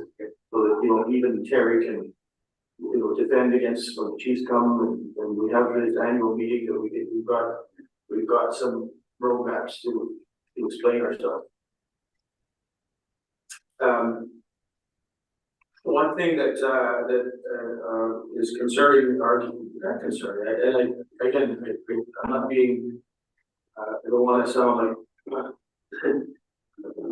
a broken record a little bit, but just going through the stats for the Northeast, we have 13 communities, 500 remote, 8 road access. We have 79 officers. 16 are in the remote areas, or sorry, of the 79 officers, 16 are in the 8 road access communities. 63 are in the far north. So while we're having 60% of the communities that are road access, we have 80% of the officers that are working in the remotes. Now, I'm not suggesting for a minute that they don't belong there, those communities don't need that service. They do. My complaint is that we're underserviced in the road access communities. We have 8 communities serviced by 20% of the officers out of the Northeast attachment. It's been like that forever, and I am a broken record on this issue. Our officers, we seem to be the last service, the last concern, and maybe that's, you know, we do have other additional support. Again, I understand the necessity and the need out part, and again, I would say our communities have been extremely patient in trying to, you know, make sure that those remote communities get what they need. But now I'm hearing it from the chiefs, and I have talked to Fabian, and I have talked to Terry, down up to you, or through Fabian to you, and to our service. You know, the chiefs are talking to me at my chiefs meeting, okay, what's going on here? And these statistics bear out their argument, right? Like, you know, 60% of the community that we have 20% of the officers. Well, you know, why are we sort of being the weak sister in this system of who gets what? So we need to fix that. We need to change those statistics. We need to make an effort to make some balance in how we approach dealing with community moving forward. Not even in legal, just, you know, in the Saskatchewan, for example, they're looking for their second officer. You know, we've been after this now forever. I'm trying to hold back the demand and it's becoming harder than I appreciate those statistics. When driving together and making their own native married home, they're inherently unfair. Treaties that people don't. So those are my issues.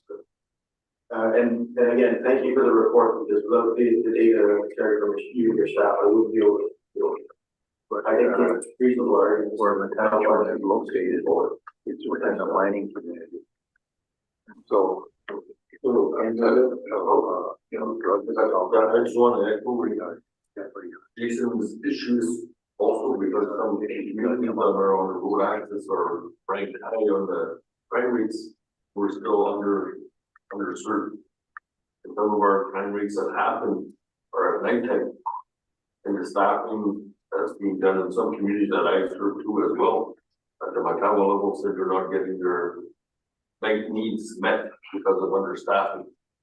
I know we have that post of recruiting new officers, but then again, some of the big communities need to have their staff up to par, because again, communities are communities, and the ones that commit offenses will see the times of when crimes can be done at night or during the time. So that's one issue I just want to echo what Jason said, that the quality within the remote to remote access, that's one issue that I want to bring to attention.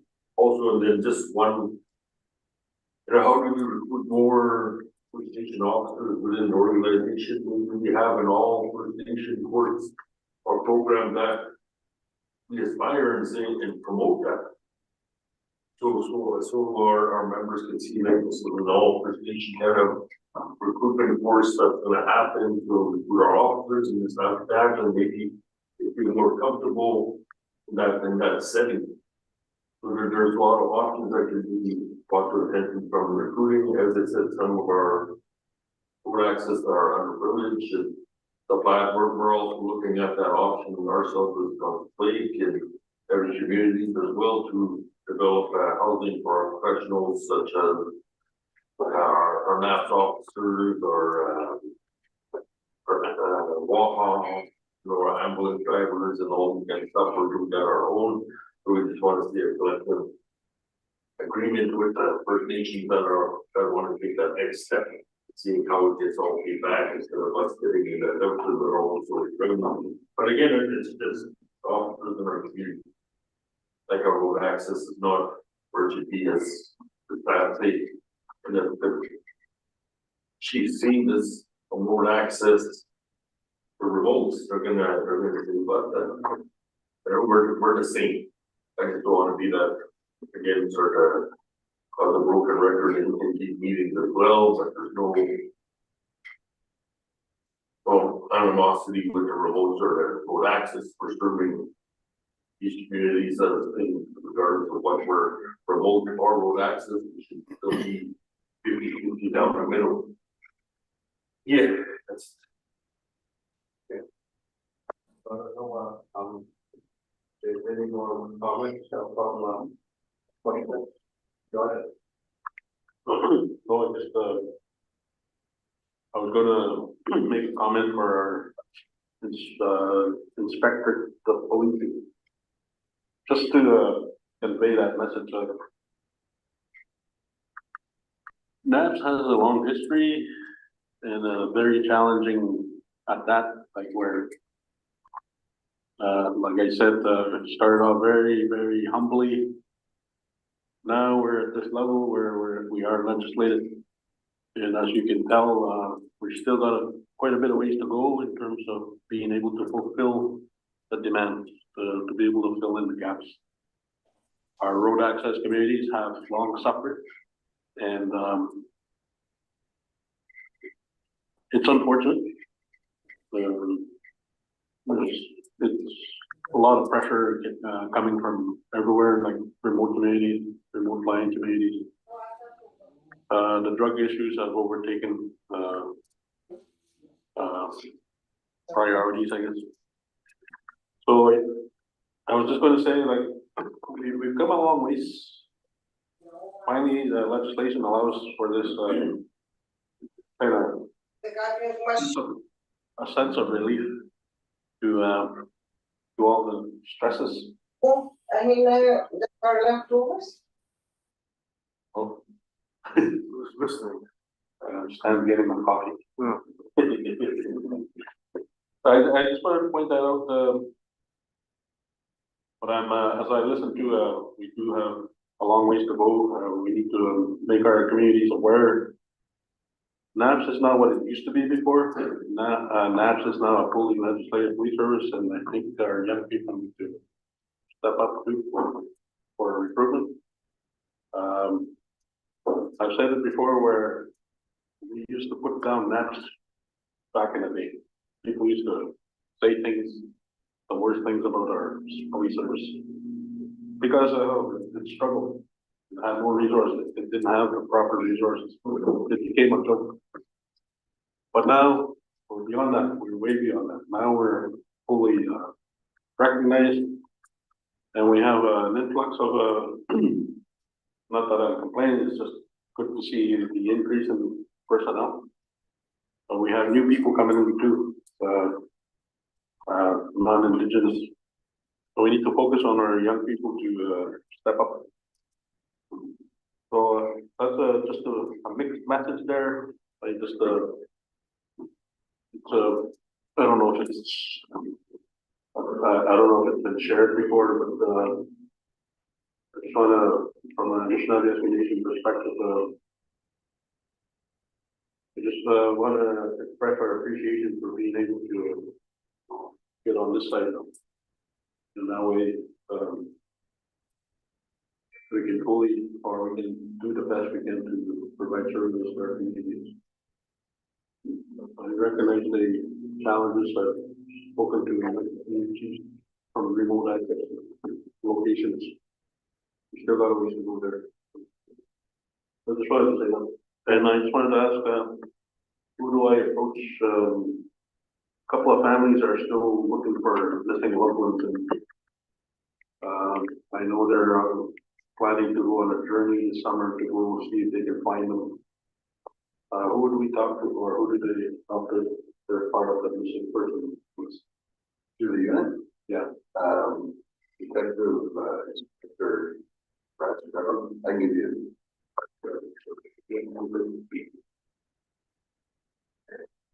I give you.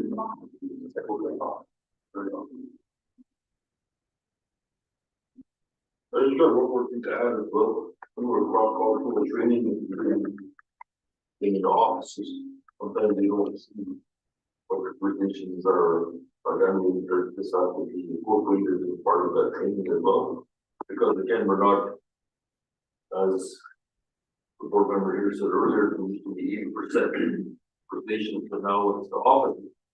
We're now coming to a new territory or a new community that they have to move the community and what their practices are, because you still see it. Still see the violence, non-violence and stuff like that, but there's stuff like sometimes like issues that out there together legislative, how does PCRs impact when the chief and council says, you officer, get out, can't come here no more. I know that that's part of leadership sometimes, but then sometimes they get that message. But nowadays, that promotion has to be brought out there. Is it, are you gonna accept that as an organization? How does that proceed with the leadership's band council resolutions and stuff like that? How does that play in effect? Because you still see it happening.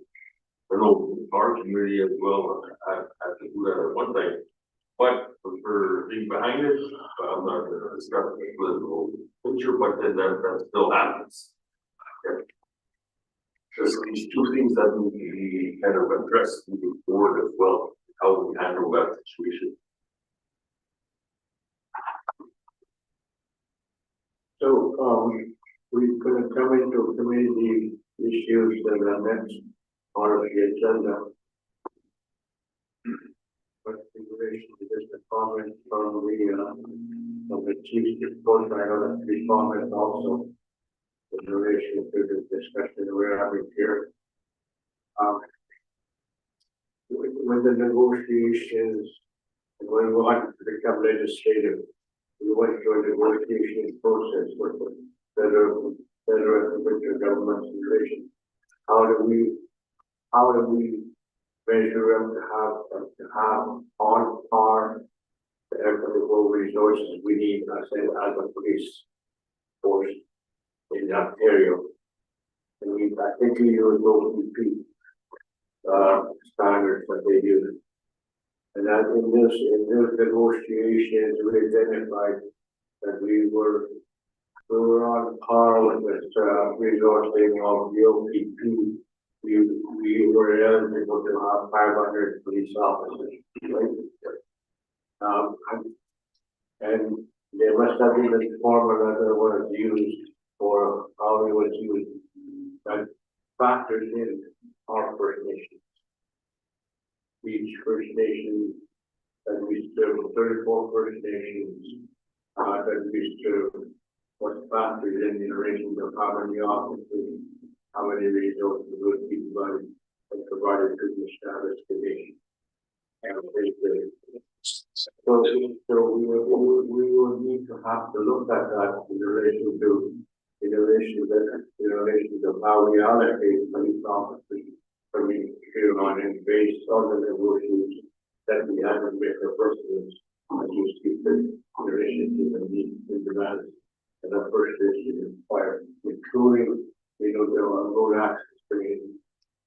The road access community also are isolated from isolated from the services of a nearby town, so on, so forth. So those are the things that we need to look at in terms of that. And I think we're making progress in terms of the recruitment that we have. I know there must be, allocations, like in the report that we get, we have 4 police officers for this community, allocated, there's 7 communities, officers, and so forth in each community. And there must have been, an allocation for each of the First Nations that we serve. And we'll need to, now look at that and strive to, fill this position, ask for the allocations that we have identified as under that program. So, at the next meeting, we can look at, how the allocation has been made and see where we can make it efficient. And also to figure out, where we are in relation to filling the position. And how long is it take us to get to the 500, officer training, to be trained. I think that we have more police, and police college, accepting more than, training officers. I don't know, we are allocated every year with the 4 sessions they have, I think it's 20, right? It's 20 per session, but originally they were given us 5. We had to fight to get those. Yeah. So, well, based on that, we have to forecast how do we disperse those and get down and take them more from the college, which is about 80 per year, right? Yeah. We lose about 20 to 25 per year with attrition. Yeah. Does that mean when they go to other organizations? Yeah. I think there should be a thing to address to that, like a contract when they go to come to NAPS. It's like a 6-year or 7-year kind of contract where they stay in, because they use us as a stepping stone, to advance into their careers. And then We used to have, police college is free right now, but there used to be, there used to be a charge. I think the last one it was like $12,000 for police college. So what we were able to do then was, if you stayed this many years, you got this much money back. We pay it, or sorry, we have them pay it, and we give them the money back if they stay. So it's incentive to stay. We can't really get them to sign a contract to stay. That's binding.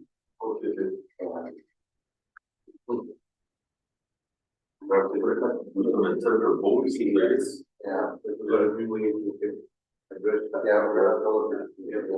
I think we trained those houses. I think that's what we estimated one time, whatever. Some of the stuff we're doing to incentivize that is we up the remote money from 4,000 to 15,000. Yeah. To keep people, and we're looking at those things as well. And it's important. I get what you're saying, but we also feel that as we do grow to those numbers, that more people do stay, because some of them were leaving because they didn't want to work at home. You're unused, right? So it kind of incentivizes having, a fully fledged police service with the right numbers, and you're coming to work, you got a partner, so all those things are gonna help our retention going forward as well. or even, as Jason said earlier, the housing in the communities. They'll go up there, seeing this no good home, or there's no homes there, I've seen a hotel. That's how do we get that at the level to accommodate all these, because we probably have a waiting response where they get because you can see stories of houses within not only in the community but overall in municipalities as well. I have a question for the RCMP. I don't mean to decline you, but I'm just asking this because this is the situation we have up north.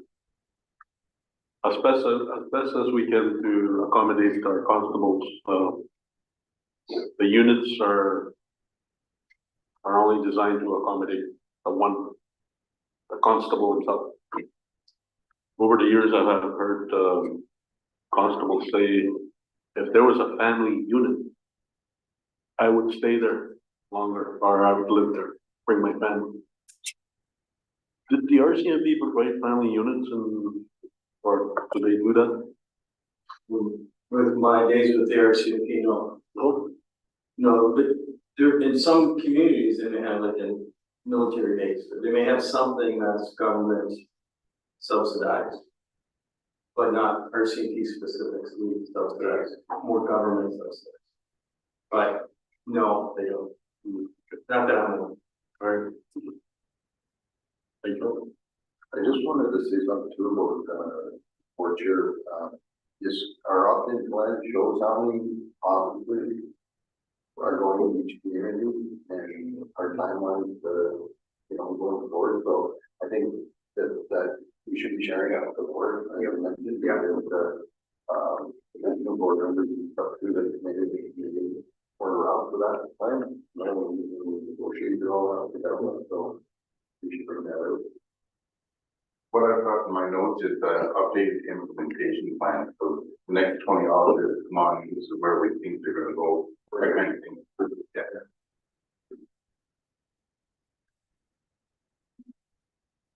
I remember again, yep, I don't see nothing like K9 unit. Are we gonna get like a specific K9 unit that addresses all the remote or all these kind of issues that the drug issues that we have? A very good question, and we are getting K9. Yeah. Where the problem right now is that we've identified somebody, and we're hoping to get 3 for each region for now, and it's getting the courses with the open piece behind them, the courses. Getting to get our dog and our men to get trained has been a hiccup. But we know we definitely have King. Hire Caesar Milan there, we'll get. We even had line on that, we even had a line on a trained handler, experienced handler that might want to come over. So, yeah, K9 really important to us here. We've been using the Laxville K9 quite a bit, for going up north as well, because they have a trained dog. We're looking more at general service dog, where they have a dog trained specifically for one thing, but we're looking at a dog that can do everything, like we do in the Shepherd. But it's coming. Great, it is. So, what are the next things? I mean, prove that it's usually important. We need to take forward the working report of the next item is the communication. How further discussion on what the committee concerns are. So, but we need to have a motion to accept the chief's report, then it's moved by Chief Executive Allen and by how everybody is more favor. All in favor. Yeah, all that business is brief. Report half over.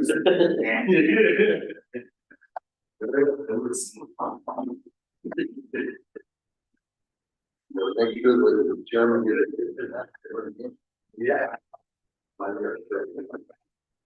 It's gonna be like a game, yeah. That's gonna be like. What's that? You what? I'm just right, the key word in my mind. It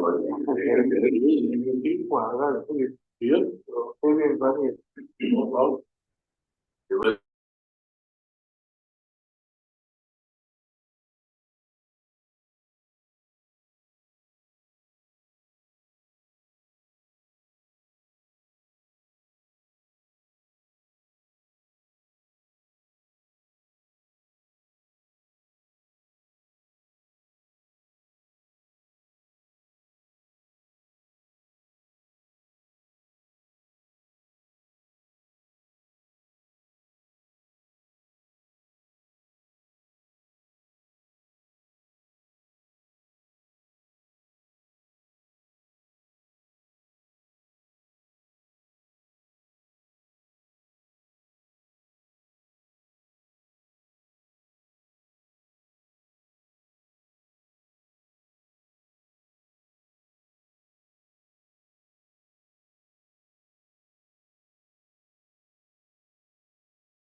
So we'll get into our, community concerns now from that. So we can start from that to right. We'll get the, Have any more, Just some, our community, some, like, want to jump on board. Yeah. You know, like, long line, you know, I mean, they spoke of it, but I don't know where they are in that process, so they wanna know if they're gonna jump on or NAPS or APS. They're still in that part, they want, you had that kind of discussion and the warrant issue, the communities of, you know, even council and stuff oversee their houses, that's their massive, and they're trying to see what would collaborate with justice system. The brand council said, here's our own warrant system from leadership. How does that impact the court system? Is it gonna throw the cases out? Or is it still manageable because we know when heavy drug activity is, when gang members are in, because we had one where we had a bunch of gang members that invaded our community and they started to social media post with them having guns in these houses, right? That brought up pictures to our members and saying, you know, they have to get, I know the process of OPP and NAPS, they have to get that surety that they're there. And sometimes takes long and then but then they addressed it, but then there was an altercation where there was shootings, but it just happened to be Pelicans. One was a Pelican, but then again, it gets to a point when do these guys start to bring real ammunition and real guns to the community and really hurt somebody? Yeah, and then that's an issue that the area communities have. And then just like, how do we address the drug issue more? Issue, as I said, maybe like as I brought up here, a canine unit that serves all of that.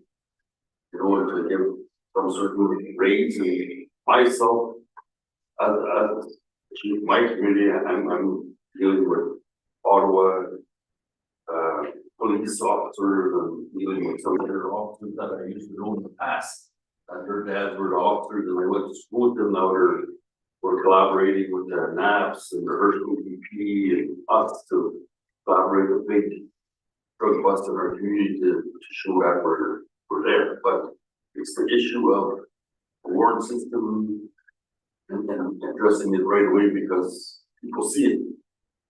And then they say, they have around police service, you know, that's what NAPS is.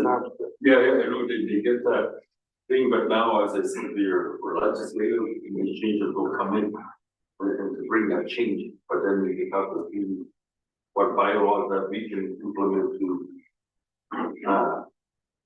coexist with the NAPS and the court system that's not illegal for our cases and for open. That's some of the issues that we have and it's the gangs and stuff like that. But that's the issues in that, as I said, oncoming community members that want to step aside from APS or OPP or stuff like that. That's probably the Macau level that is. Yeah, we had discussions with the communities that you mentioned. Yeah. Come over and basically did a presentation to them because they wanted to know what service that we provide or could provide. And I know we're in discussion, you know, you're welcome to want to come, right? Yeah. That's what I tell them, I know it's, I think we're implemented now as an organization where we're going to be more structural design than APS at the moment, and people will be head of the game as as police service, and you know, instead of reaching out to, I seen on one of the reports that reach out to the Navajos, why reach out to the Navajos when we can create something that within our organization that will show how efficient NAPS, like as I said, for 20 plus years, we will get to a point where services off the par, but there is some other issues that you know constantly here. I'll just start to realize. Yeah. Yeah. The dog issue and the training, I'm gonna, reach out to the OPD again at this, you know, if we can expedite that. If not, then I'll look outside of the OPD. Yeah. They're not always be able to train dogs. Yeah. Because, I don't think we want to leave that out. Yeah. Based on your comments, I appreciate it.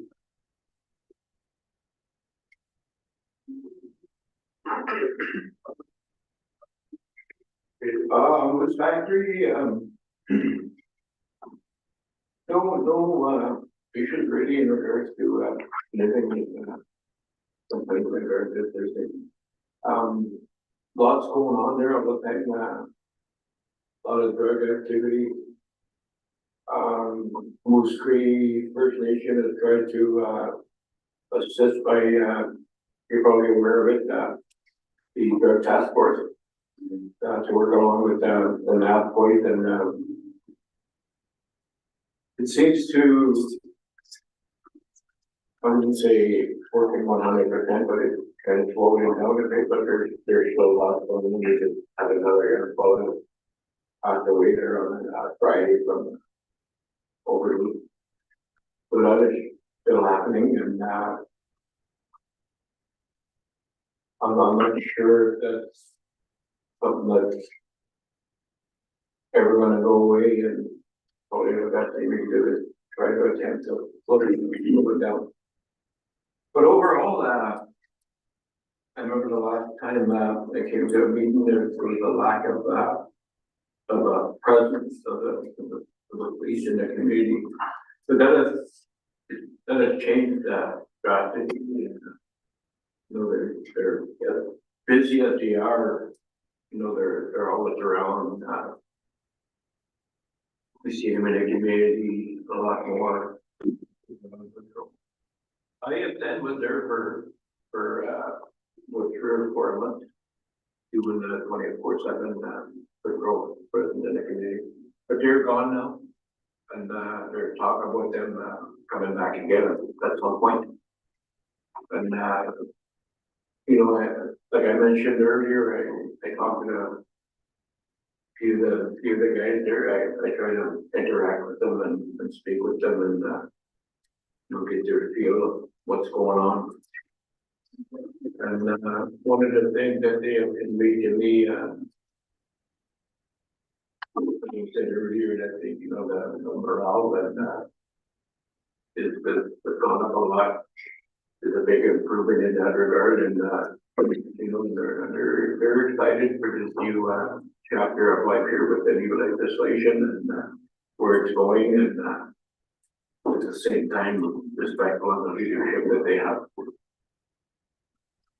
So pretty good, you know. Like it's never 100%, but it's going well, and you know, the guys are working hard, and you know, Moose Factory. I'm sitting here at the table in my last tenure, and then now, Moose Factory has been a real stable detachment. It's probably one of the strongest in that regard in our in our community. A lot of the guys are homegrown, so that's a great benefit as well. So yeah, it's all good. Thank you. Ready? Well, the winter road season is over. It's over. They were quite busy with the officers kind of just checking on them and that's what I should do.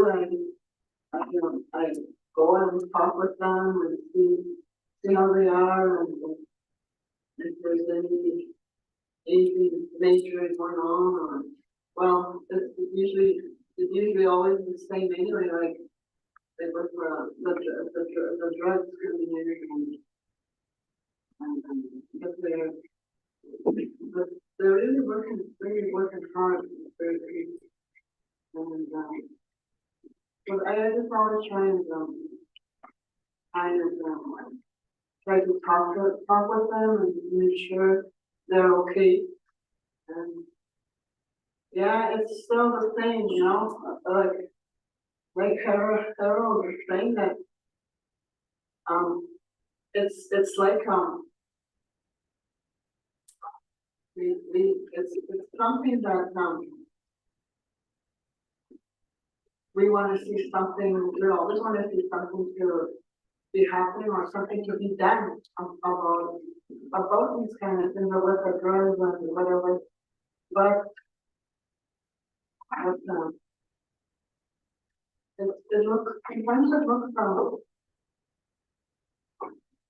impossible when you look at it, especially with the flying communities too, and oh, that they find all kinds of ways of how to bring it in, and you know, but you see it, we see it, but we see it what it's happening out with the dealers, we know, we see it, but yes, but it's sad, it's very sad for our communities, like for our families, for the children, you know, those are the ones that are suffering. That's how I see it. For the children that are affected, and because of what this epidemic was, with the drugs and yeah, it's all. Yeah, it was, I guess well, like with now that we're legislating, like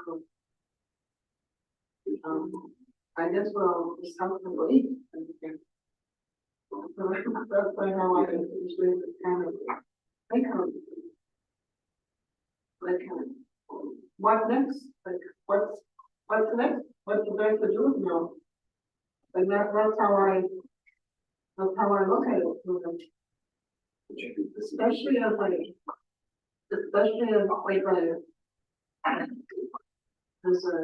my grandmother, great grandmother, and a mother. I see it differently, like as being that, as being a caregiver too. That it is hard for communities with what's going on. It's like every day you see this, every day, every single day you see this of what's happening with our families, the ones that are the families that are truly struggling with all this, what's happening with the drug epidemic, with all the communities. Like I hear from other communities too, like the nearby communities that, you know, like it's pretty much the same for all other communities. And I know I know our police and servants are trying to do the best they can, you know, and we just need I guess we just all need to come together as that's how I see it in my community. I think as a community, we all need to come together and to do things and to set up plans and strategies or whatever needs to be done. To start really you know, to get things done. That's how I kind of see it with leadership and with let's look at the community, just to get together and let's just start something, because I think now that I think a lot of people are just getting tired. We're just all getting tired of this. We're all getting tired of this. The family, you know, the community, the members, you know, even leadership, everybody's just getting tired of it. And sometimes Because you don't want to see, you don't even want to think about what's happening. I know it's a struggle for all communities. I know it's that. So, yeah, that's the, that's where we're all at. We're trying to find, I think we're all trying to find ways, all of us in our communities, we're all out. But it's pretty much the same story all over in our communities. And we're all just trying to see that light at the end of the tunnel is what I'll call it. You know? We're looking there, we'll find ways. That's how I'm looking at it today. Even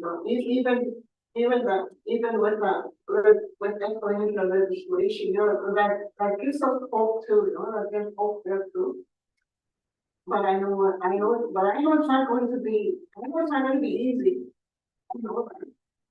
We all need to be in it together. That's how I see it. As our, in our community. So that's just, yeah, that's it. Thank you. You got you.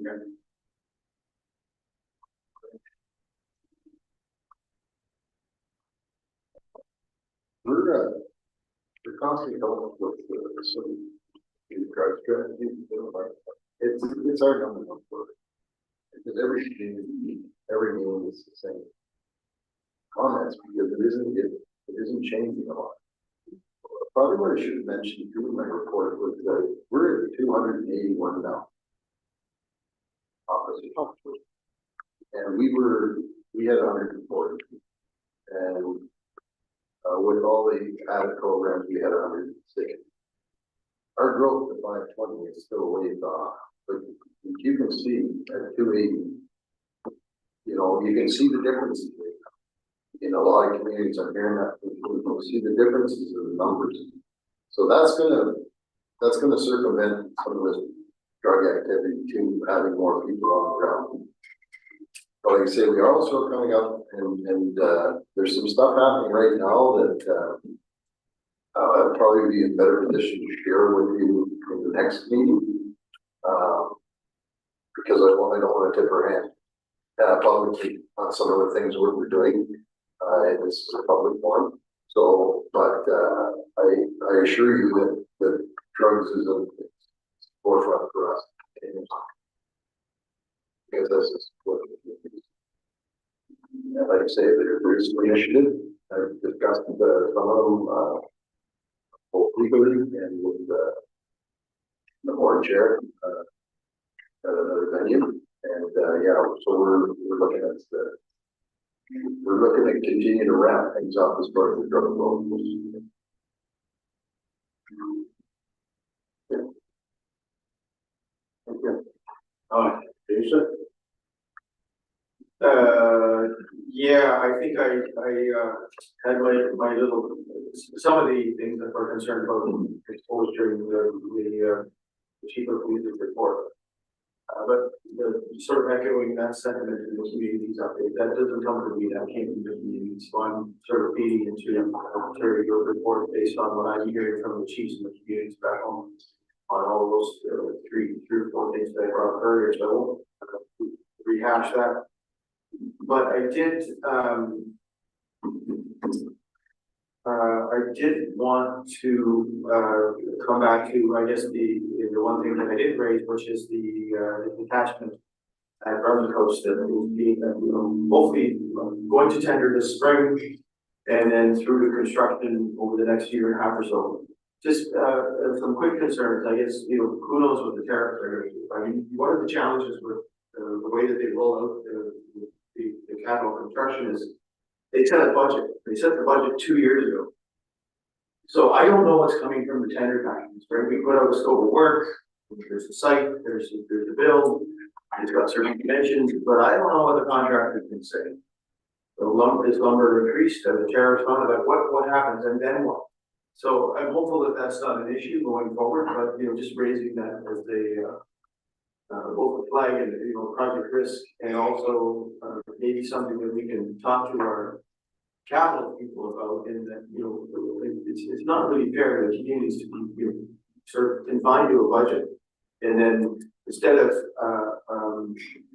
adjusting to that budget based on the public, tenders that you put out, there wants to be a reduction in scope, right? So make the project smaller rather than the budget bigger, or the expense bigger, and that seems to be the knee-jerk from the funding agencies. So I just raising that as maybe something that could happen to us at the present, but I suspect we might get into that situation. And then because we don't want to reduce the total project, we built it and made it the way it is, because it's the solution for those communities. And if we reduce that, then we'll be back there again in 2 or 3 years trying to do the same thing that we're already planning to do. I just wanted to raise that as one of the things, but we're excited about the bill. And I have to say, I'm also on a positive note, happy to report back to our communities that we went from, I just heard 140 officers recently to 280, and in short order, and then on our way to our goal of 520 to the progress being made, and the effects of the community safety are improving. So I will be happy to report that back to our. Thank you for exposing that. That's everything. Thank you. Understand?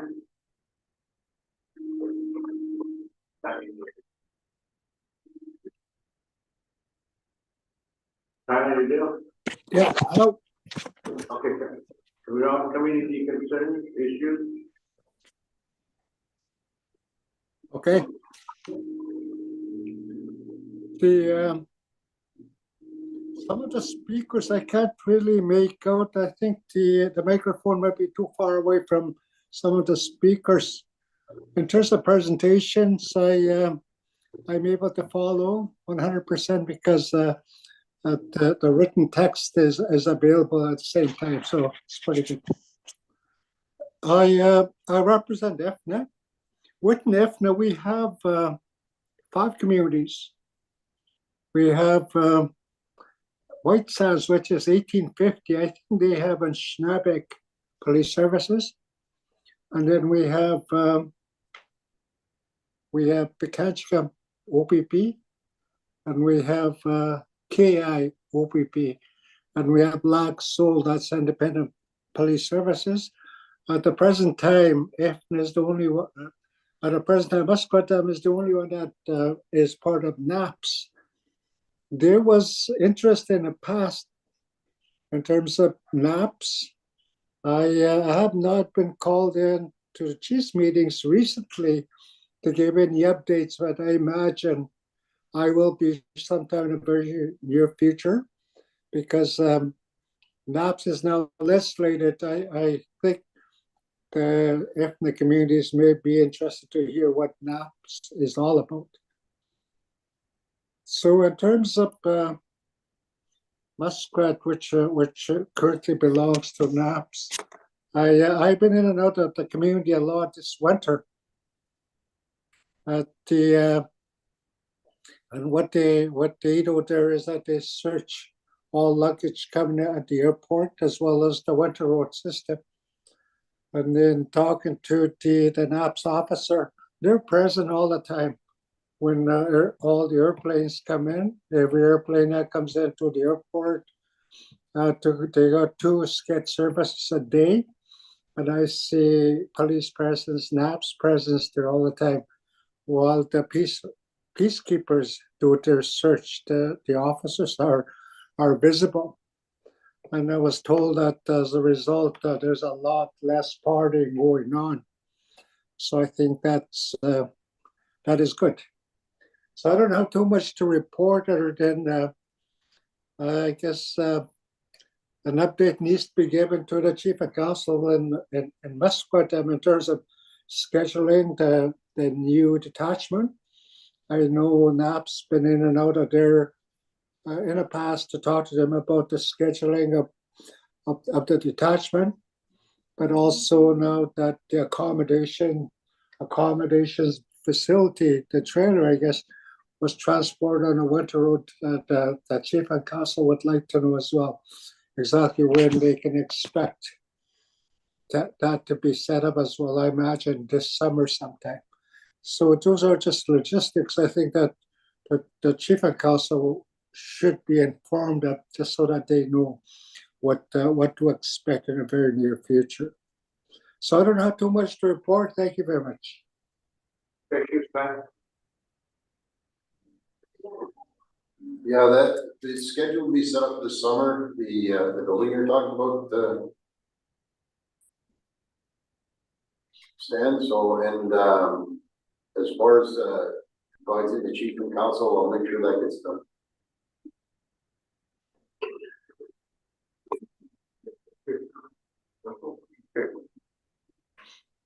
So, I got the four, independent, reserves, Wagashuk, Piwanak, Mashkigugmang, and Sandy Lake. Again, I can only speak for RS. Roughly, there's 3,000 on reserve, probably 1,000 off reserve. We have our share of problems, mainly coke, stuff like that. We recently allowed even weed just to come in, just to ease the pain on those people that are doing drugs. So we don't bother taking the weed.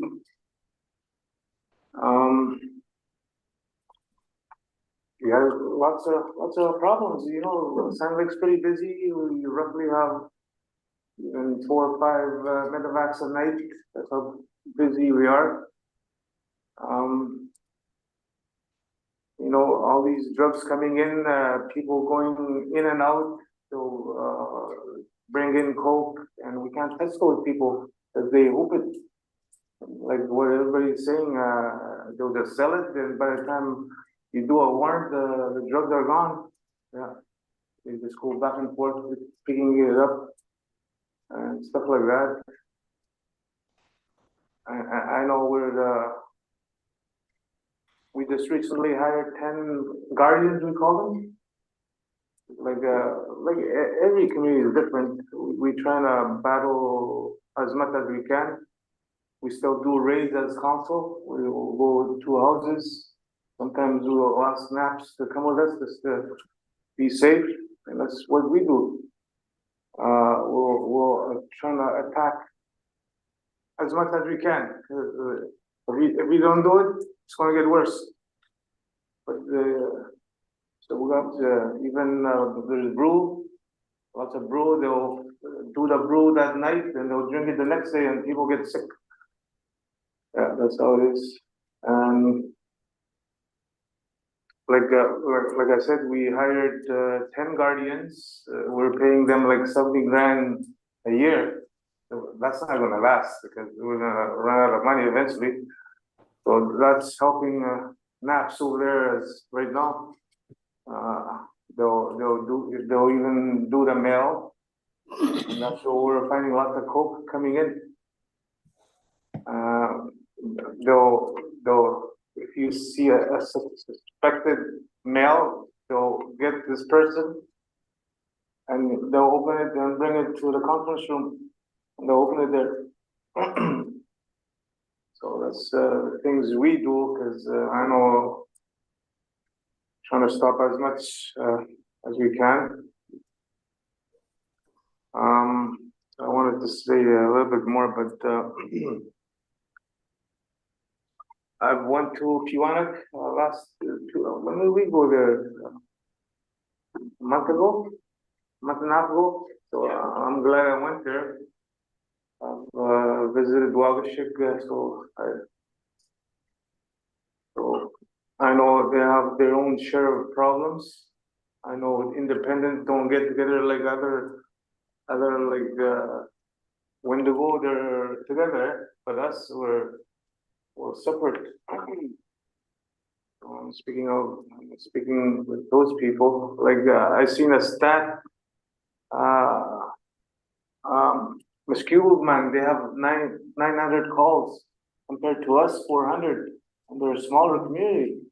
And they have, road access, and skewed money, and that's probably why the social problems they have. Yeah, yes. And, we use perimeter from Winnipeg, it flies like every day. And there's canines there that come there, we were working with those people there, I don't know if you heard about them. They go to the perimeter office and they'll do their thing, and they're catching a lot of stuff. Yeah. Other than that, we should get a canine sniffing, I heard that before, even male, I don't know.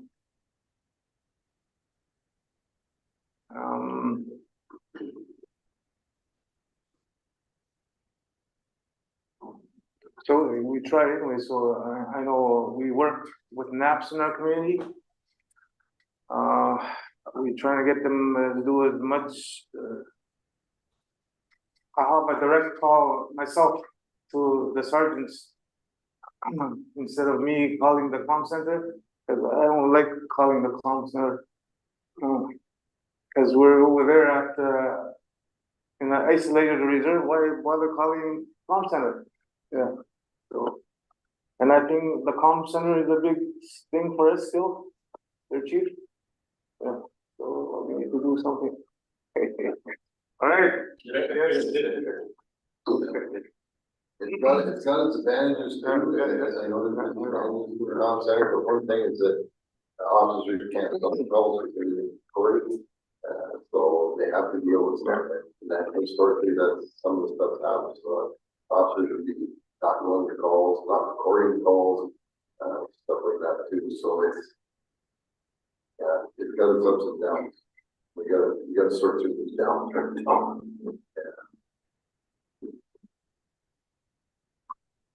Very expensive to have our own, very, very expensive. And it would do the same based upon this. And usually my colleagues they don't like it. Because they're the ones calling the comm center too. Well, and of course, the remoteness, you don't have the 911 facilities in a lot of places. And that would make life a lot easier for a lot of people. So that's still a fight that we're fighting for that 911 capability. On the 911 issue, I didn't put it in my report, but Rod Brown is still working on getting the 911. After a meeting in Kiwanis, Alvin Grand Chief Fiddler had asked us if we could take a little bit closer look at the 911 and see where it's going. So Rod Brown has given me a report, and I'm feeding that back to the NAN executive team. Alvin, and what we will do is we will get them to pick up the cause on as far as getting political action and advocacy they need to step on that 911 emergency piece, because that's something that all of the communities sort of look towards when they said, well, rather than the 188 number, 911, it's in my head, and I'll know how to call it. It's just one of the problems. And then you'll have the administrative advantage, of course, having an attracting officer. So it's a better system. It's what everybody else has, so we're working. You just reminded me of something, when we went to Kiwanis, there was a person asking for the snowmobile. It's been sitting there for Yeah, they 10 asked years. Gary if they could have that dilapidated snowmobile. Oh, It's actually in good shape, right? It's not that some major wrong with it. Or got the engine to get it. So, anyway, for on my community, so we can go push it into council, so we know that the highest priority concern we have is the drugs. And the illegal drugs coming in the community, so that we have what they can do at the community level to ensure that or not what's coming in. They have the community at the middle board and checkpoints. And I do that, they get one fund to put it out there. And that's the thing that issue is the funding of their system. We're also in the preliminary our discussions in relation to the security firm that they want to have training. We had a program funding from the federal government to look at how we can address this issue. Issue of drugs, illegal drugs coming in. We had a plan in relation to how we would address that. And part of that was the training, we provided to our security force, local security, and also the airport facilities that they have to be acquired allocated for the purchase of services. And so forth. And also, here that with our closely public Facebook where it says that the illegal drugs is now the state. As you aware, part of our community is trying to get related to a court case, and then one that it's mechanic, which is the case where the judge support the community in exercising this their inherent right to protect their communities when there's a safety issue over their community members. So that's what we're doing. We still doing that.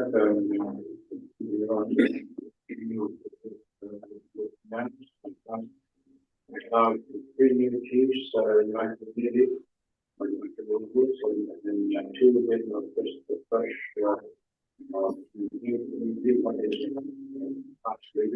but then be able to inform them in relation to functions and what the case is they communities recently after the election there was a series of articles. Fire arsons that happen in the community.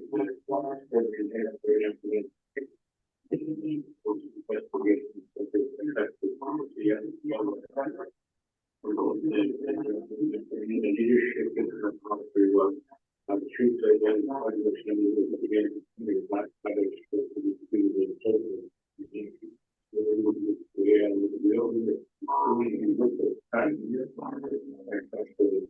it's about that information, how that should be handled. So that's the kind of thing, so we need to experience the other one, when we're talking about 911.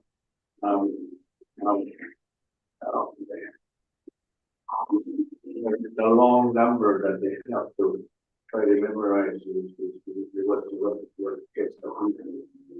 I think the 911 is the one that has to be required that. And that is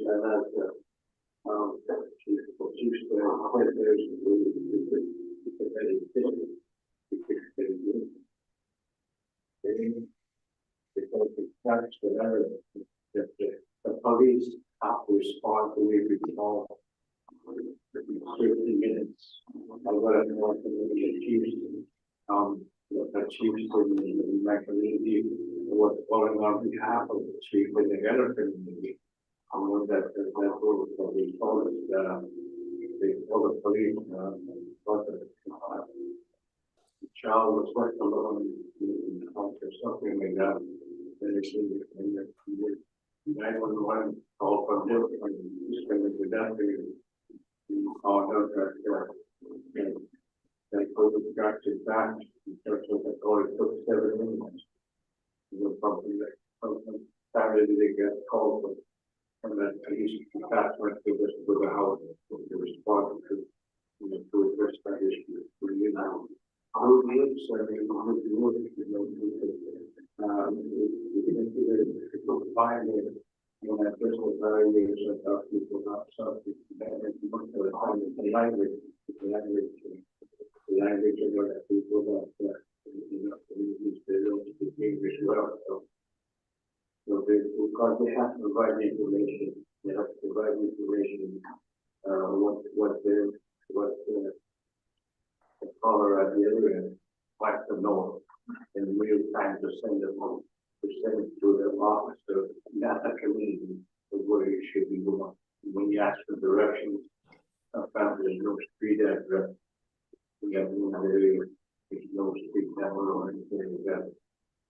logistic, so we were working on it with it, on our thing. With the movie, to make sure that, the information that the dispatch, that the dispatch needs to be able to relate to it. So those are some of the things that we're trying to address that at the level. Somehow, tonight. And that's it for me. And I know, long annual third thing, stay, Can I just mention one thing? okay. I know, we've been sending, Yeah, pretty sure. our people out, This, like, the drug dealer that was the one. Right. We've been sending them out, we sent about 10 people out, no, I was so here. one person we sent out passed away in some way. Drug dealers, so. That's pretty bad. It's a criminal, is it? Yeah. Yeah. So that was probably my person's daughter. Yeah. We're like sick. So, and now we're starting to send our people to Aurora in one week. And that is, yeah. It's like 40,000, 3 months. Just to help our community. Yeah, yes. Just wanted to mention that.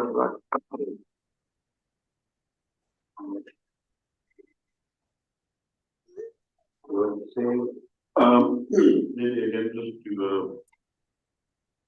I kind of find it, different now with, we have, again, he's picking on the inspector, the police in here. But I think it's necessary to just kind of relate that, how, we now have, somebody who's, going to be sitting here listening to our issues, listening to whatever issues we bring up. So I'm trying to be mindful of that. I'm trying to, I think, create that awareness too. And I think this is where it's necessary to have that presentation in terms of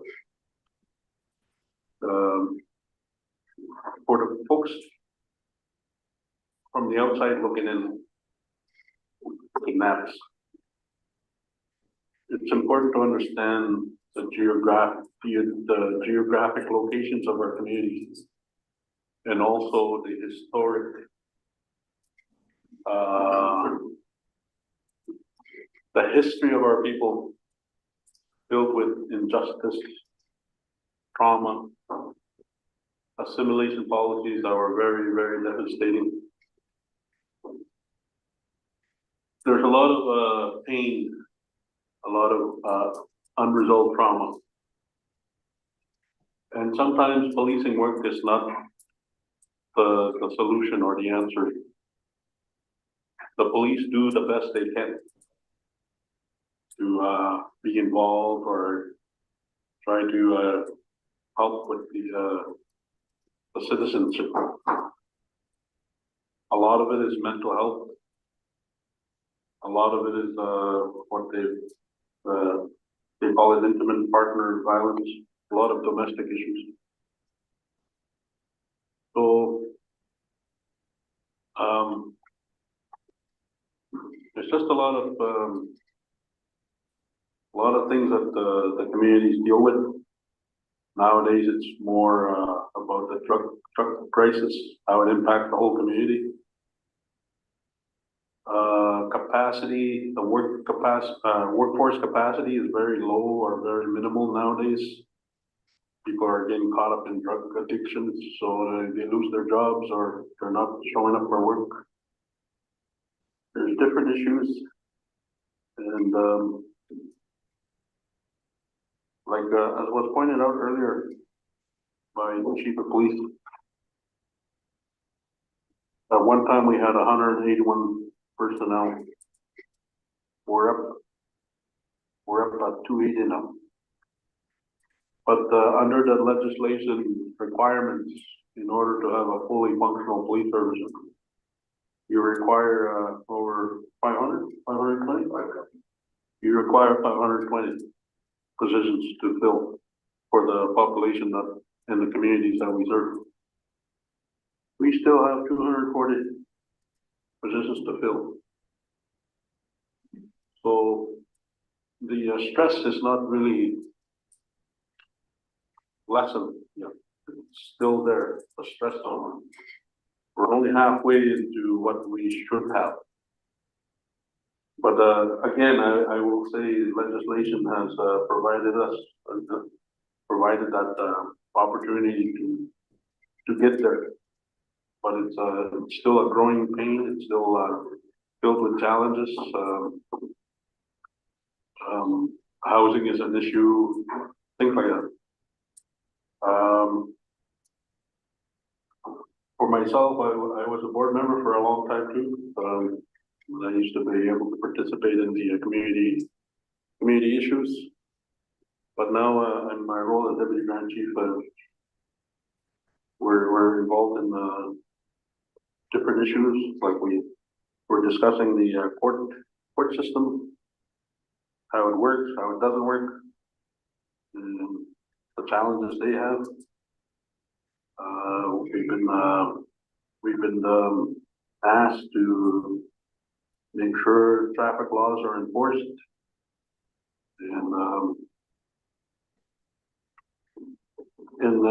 rightfully so, because right now there's communities. I don't know if you've been to our community. I don't know if you're familiar with the remote community. I've been to a few. Yeah, and you do know that people. A while ago. But you also know that people ride their, what do you call them, all-terrain vehicles? Yeah, ATVs, boat motor, snow machines. It's an open country, right? There's no, there's really no regulations that we enforce. Those machineries, a lot of times were used for harvesting, not only for food, but also for essentials like water and wood. So that's why there's no regulation, it's just necessary equipment. But today has changed, a lot has changed. Most homes are now electrical, but also at the same time, a lot of abuse with the machinery. So there's a need for law enforcement with the machinery. So I'm just kind of providing a snapshot for now. But the goal is I want to make sure like we're compliant with the legislation, but at the same time, legislation should maybe at least understand the full picture, know the full picture, and especially in regard to the history. It's a lot of unsolved trauma, a lot of pain. People are dealing with those things. I just wanted to share that with you. Thank you. Okay, that's, included the community issues, now we're at your board liaison. It's very broad, it's very broad, pertaining. Very broad. Want to bring it? Yeah, I have a meeting, I have a meeting set up with, the AGM committee at lunchtime. Okay, we'll break for lunch. We'll